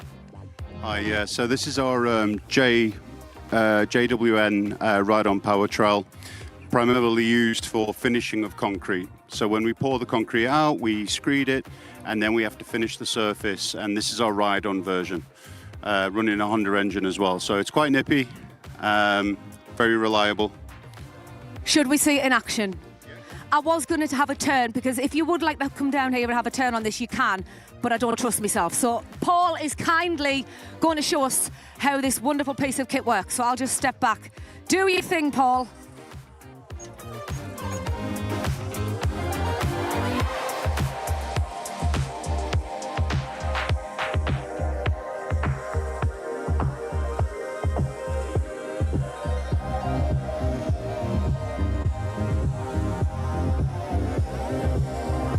Head on down to multi-quip, everyone. It is adults only. Get yourselves down. Have a chat with Paul and the team. Come and see some of this wonderful machinery. Excellent work, Paul. Back to the studio.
5 minutes and 17 seconds left of the jointing. The lads seem to be doing really well out here, you know, especially with how quick the mortar has been going off. And you know what? Everyone's seemed to be saying that, oh, pick and dip this, pick and dip that. I know Josh Oldman has been getting a lot of stick on me about not filling his perps. But I'll tell you what, those perps are full. There's no way that you could joint a wall this quick with these amount of numbers that are down if the perps weren't full. And obviously it's proof in the pudding. I mean, yeah, so everyone sort of has been doing the pick and dip, and there's not many holes and voids. It doesn't seem like they've had to fill much in, and every competitor here today from lane 1 to 16 is doing an absolutely magnificent job of the jointing, I must say. What we have to remember is, competitors, if you can hear me, make sure that your reveals are all jointed, as well as the fronts and the backs, because there is massive deductions if it's not all jointed. It needs to be 100% tooled, is the term in the rule book itself. But it needs to be 100% tooled or you face massive deductions. So the hod carriers as well as tidying up your lanes, make sure that I think you're allowed to point out to the bricklayer if they've missed anything without touching the wall. I know the hoddies are not allowed to touch the wall, but I think you can communicate with the bricklayer and point to certain missed points, missed joints. If there's anything that you spot, you've got 4 minutes left to do so. Guys, if you can hear me, there is 4 minutes left. So plenty of time still for the finishing touches. I do think that everyone's sort of going to get their walls jointed up fully, because they are flying and they've been at it straight out of the blocks from minute 1. Yeah, everyone's doing a fantastic job. Everyone's emptied the tank. They're all knackered. It is heating up. Like I said, I've been going on about the weather a lot, but it really is taking its toll and playing a part in today. And the boys have absolutely smashed it.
Minute and 5 seconds left to go, guys. We're approaching the last minute. Odd carriers, keep up your bricklayers into the ear. Keep into the ear. Tell them what they've missed. There is only 53 seconds to go. Bricklayers, if you can hear me, there is less than 50 seconds to go now. Keep getting the lanes cleared. Keep the jointing going. We've got, look at the size of that brush. Josh Ullman's got a massive brush. It's like about a metre long. We've got to get everything brushed off, top and tailed, all the joints filled. That is doing my head in. Right, 35 seconds to go. Okay, crowd, this is the last 35 seconds of competitive bricklaying for 2026. Can we get behind the boys? Give them the push to make sure the wall is fully jointed. 25 seconds to go. It's intense to get out here. This is a very intense arena. If you think that these guys are not athletes, there is something wrong. Let me tell you, these guys are some of the most athletic humans that I have ever witnessed in person in my life. 10, 9, 8, 7, 6, 5, 4, 3, 2, 1. Trowels and jointers down. That is the last element of Super Trowel 2026. Super Trowel 2026 has come to a close. The bricklaying's done, the joint is done. We still have the juniors to go, but as far as the Pro Series is concerned, Super Trowel 2026 has come to a close. It's all down to the judges now. Nothing can be left to chance. These lads have really left everything out there. What do we think, Blade? I can't comment. It's insane. Like, sorry about my voice, but the numbers that we've seen today, neat numbers, is just, that's what we want. That's what we've been asking for years, and they've nailed it. Every single one of them nailed it. Biggest numbers I've seen in Super Trowel. Biggest numbers I've ever seen out of all the regionals. Year on year, like I said earlier, things are heating up year on year, and it always gets bigger and better. Bricklayers, hod carriers, you have earned a break.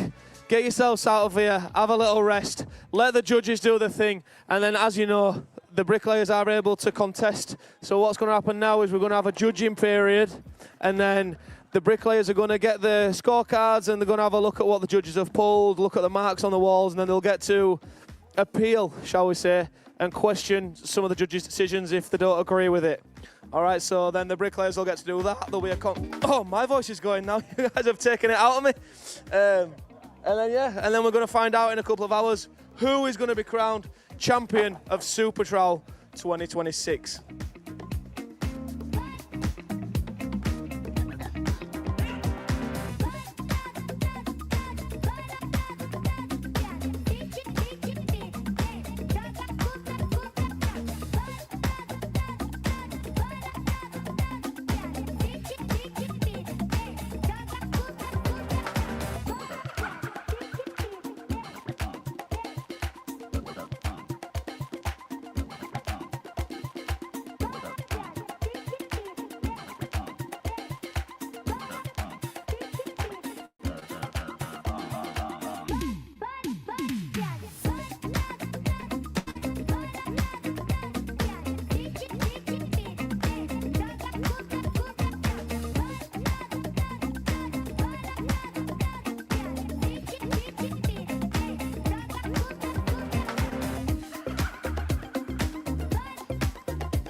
Bricklayers, please leave the level that you used on your walls. That's the level that you used on your walls, please, bricklayers. Please leave them there.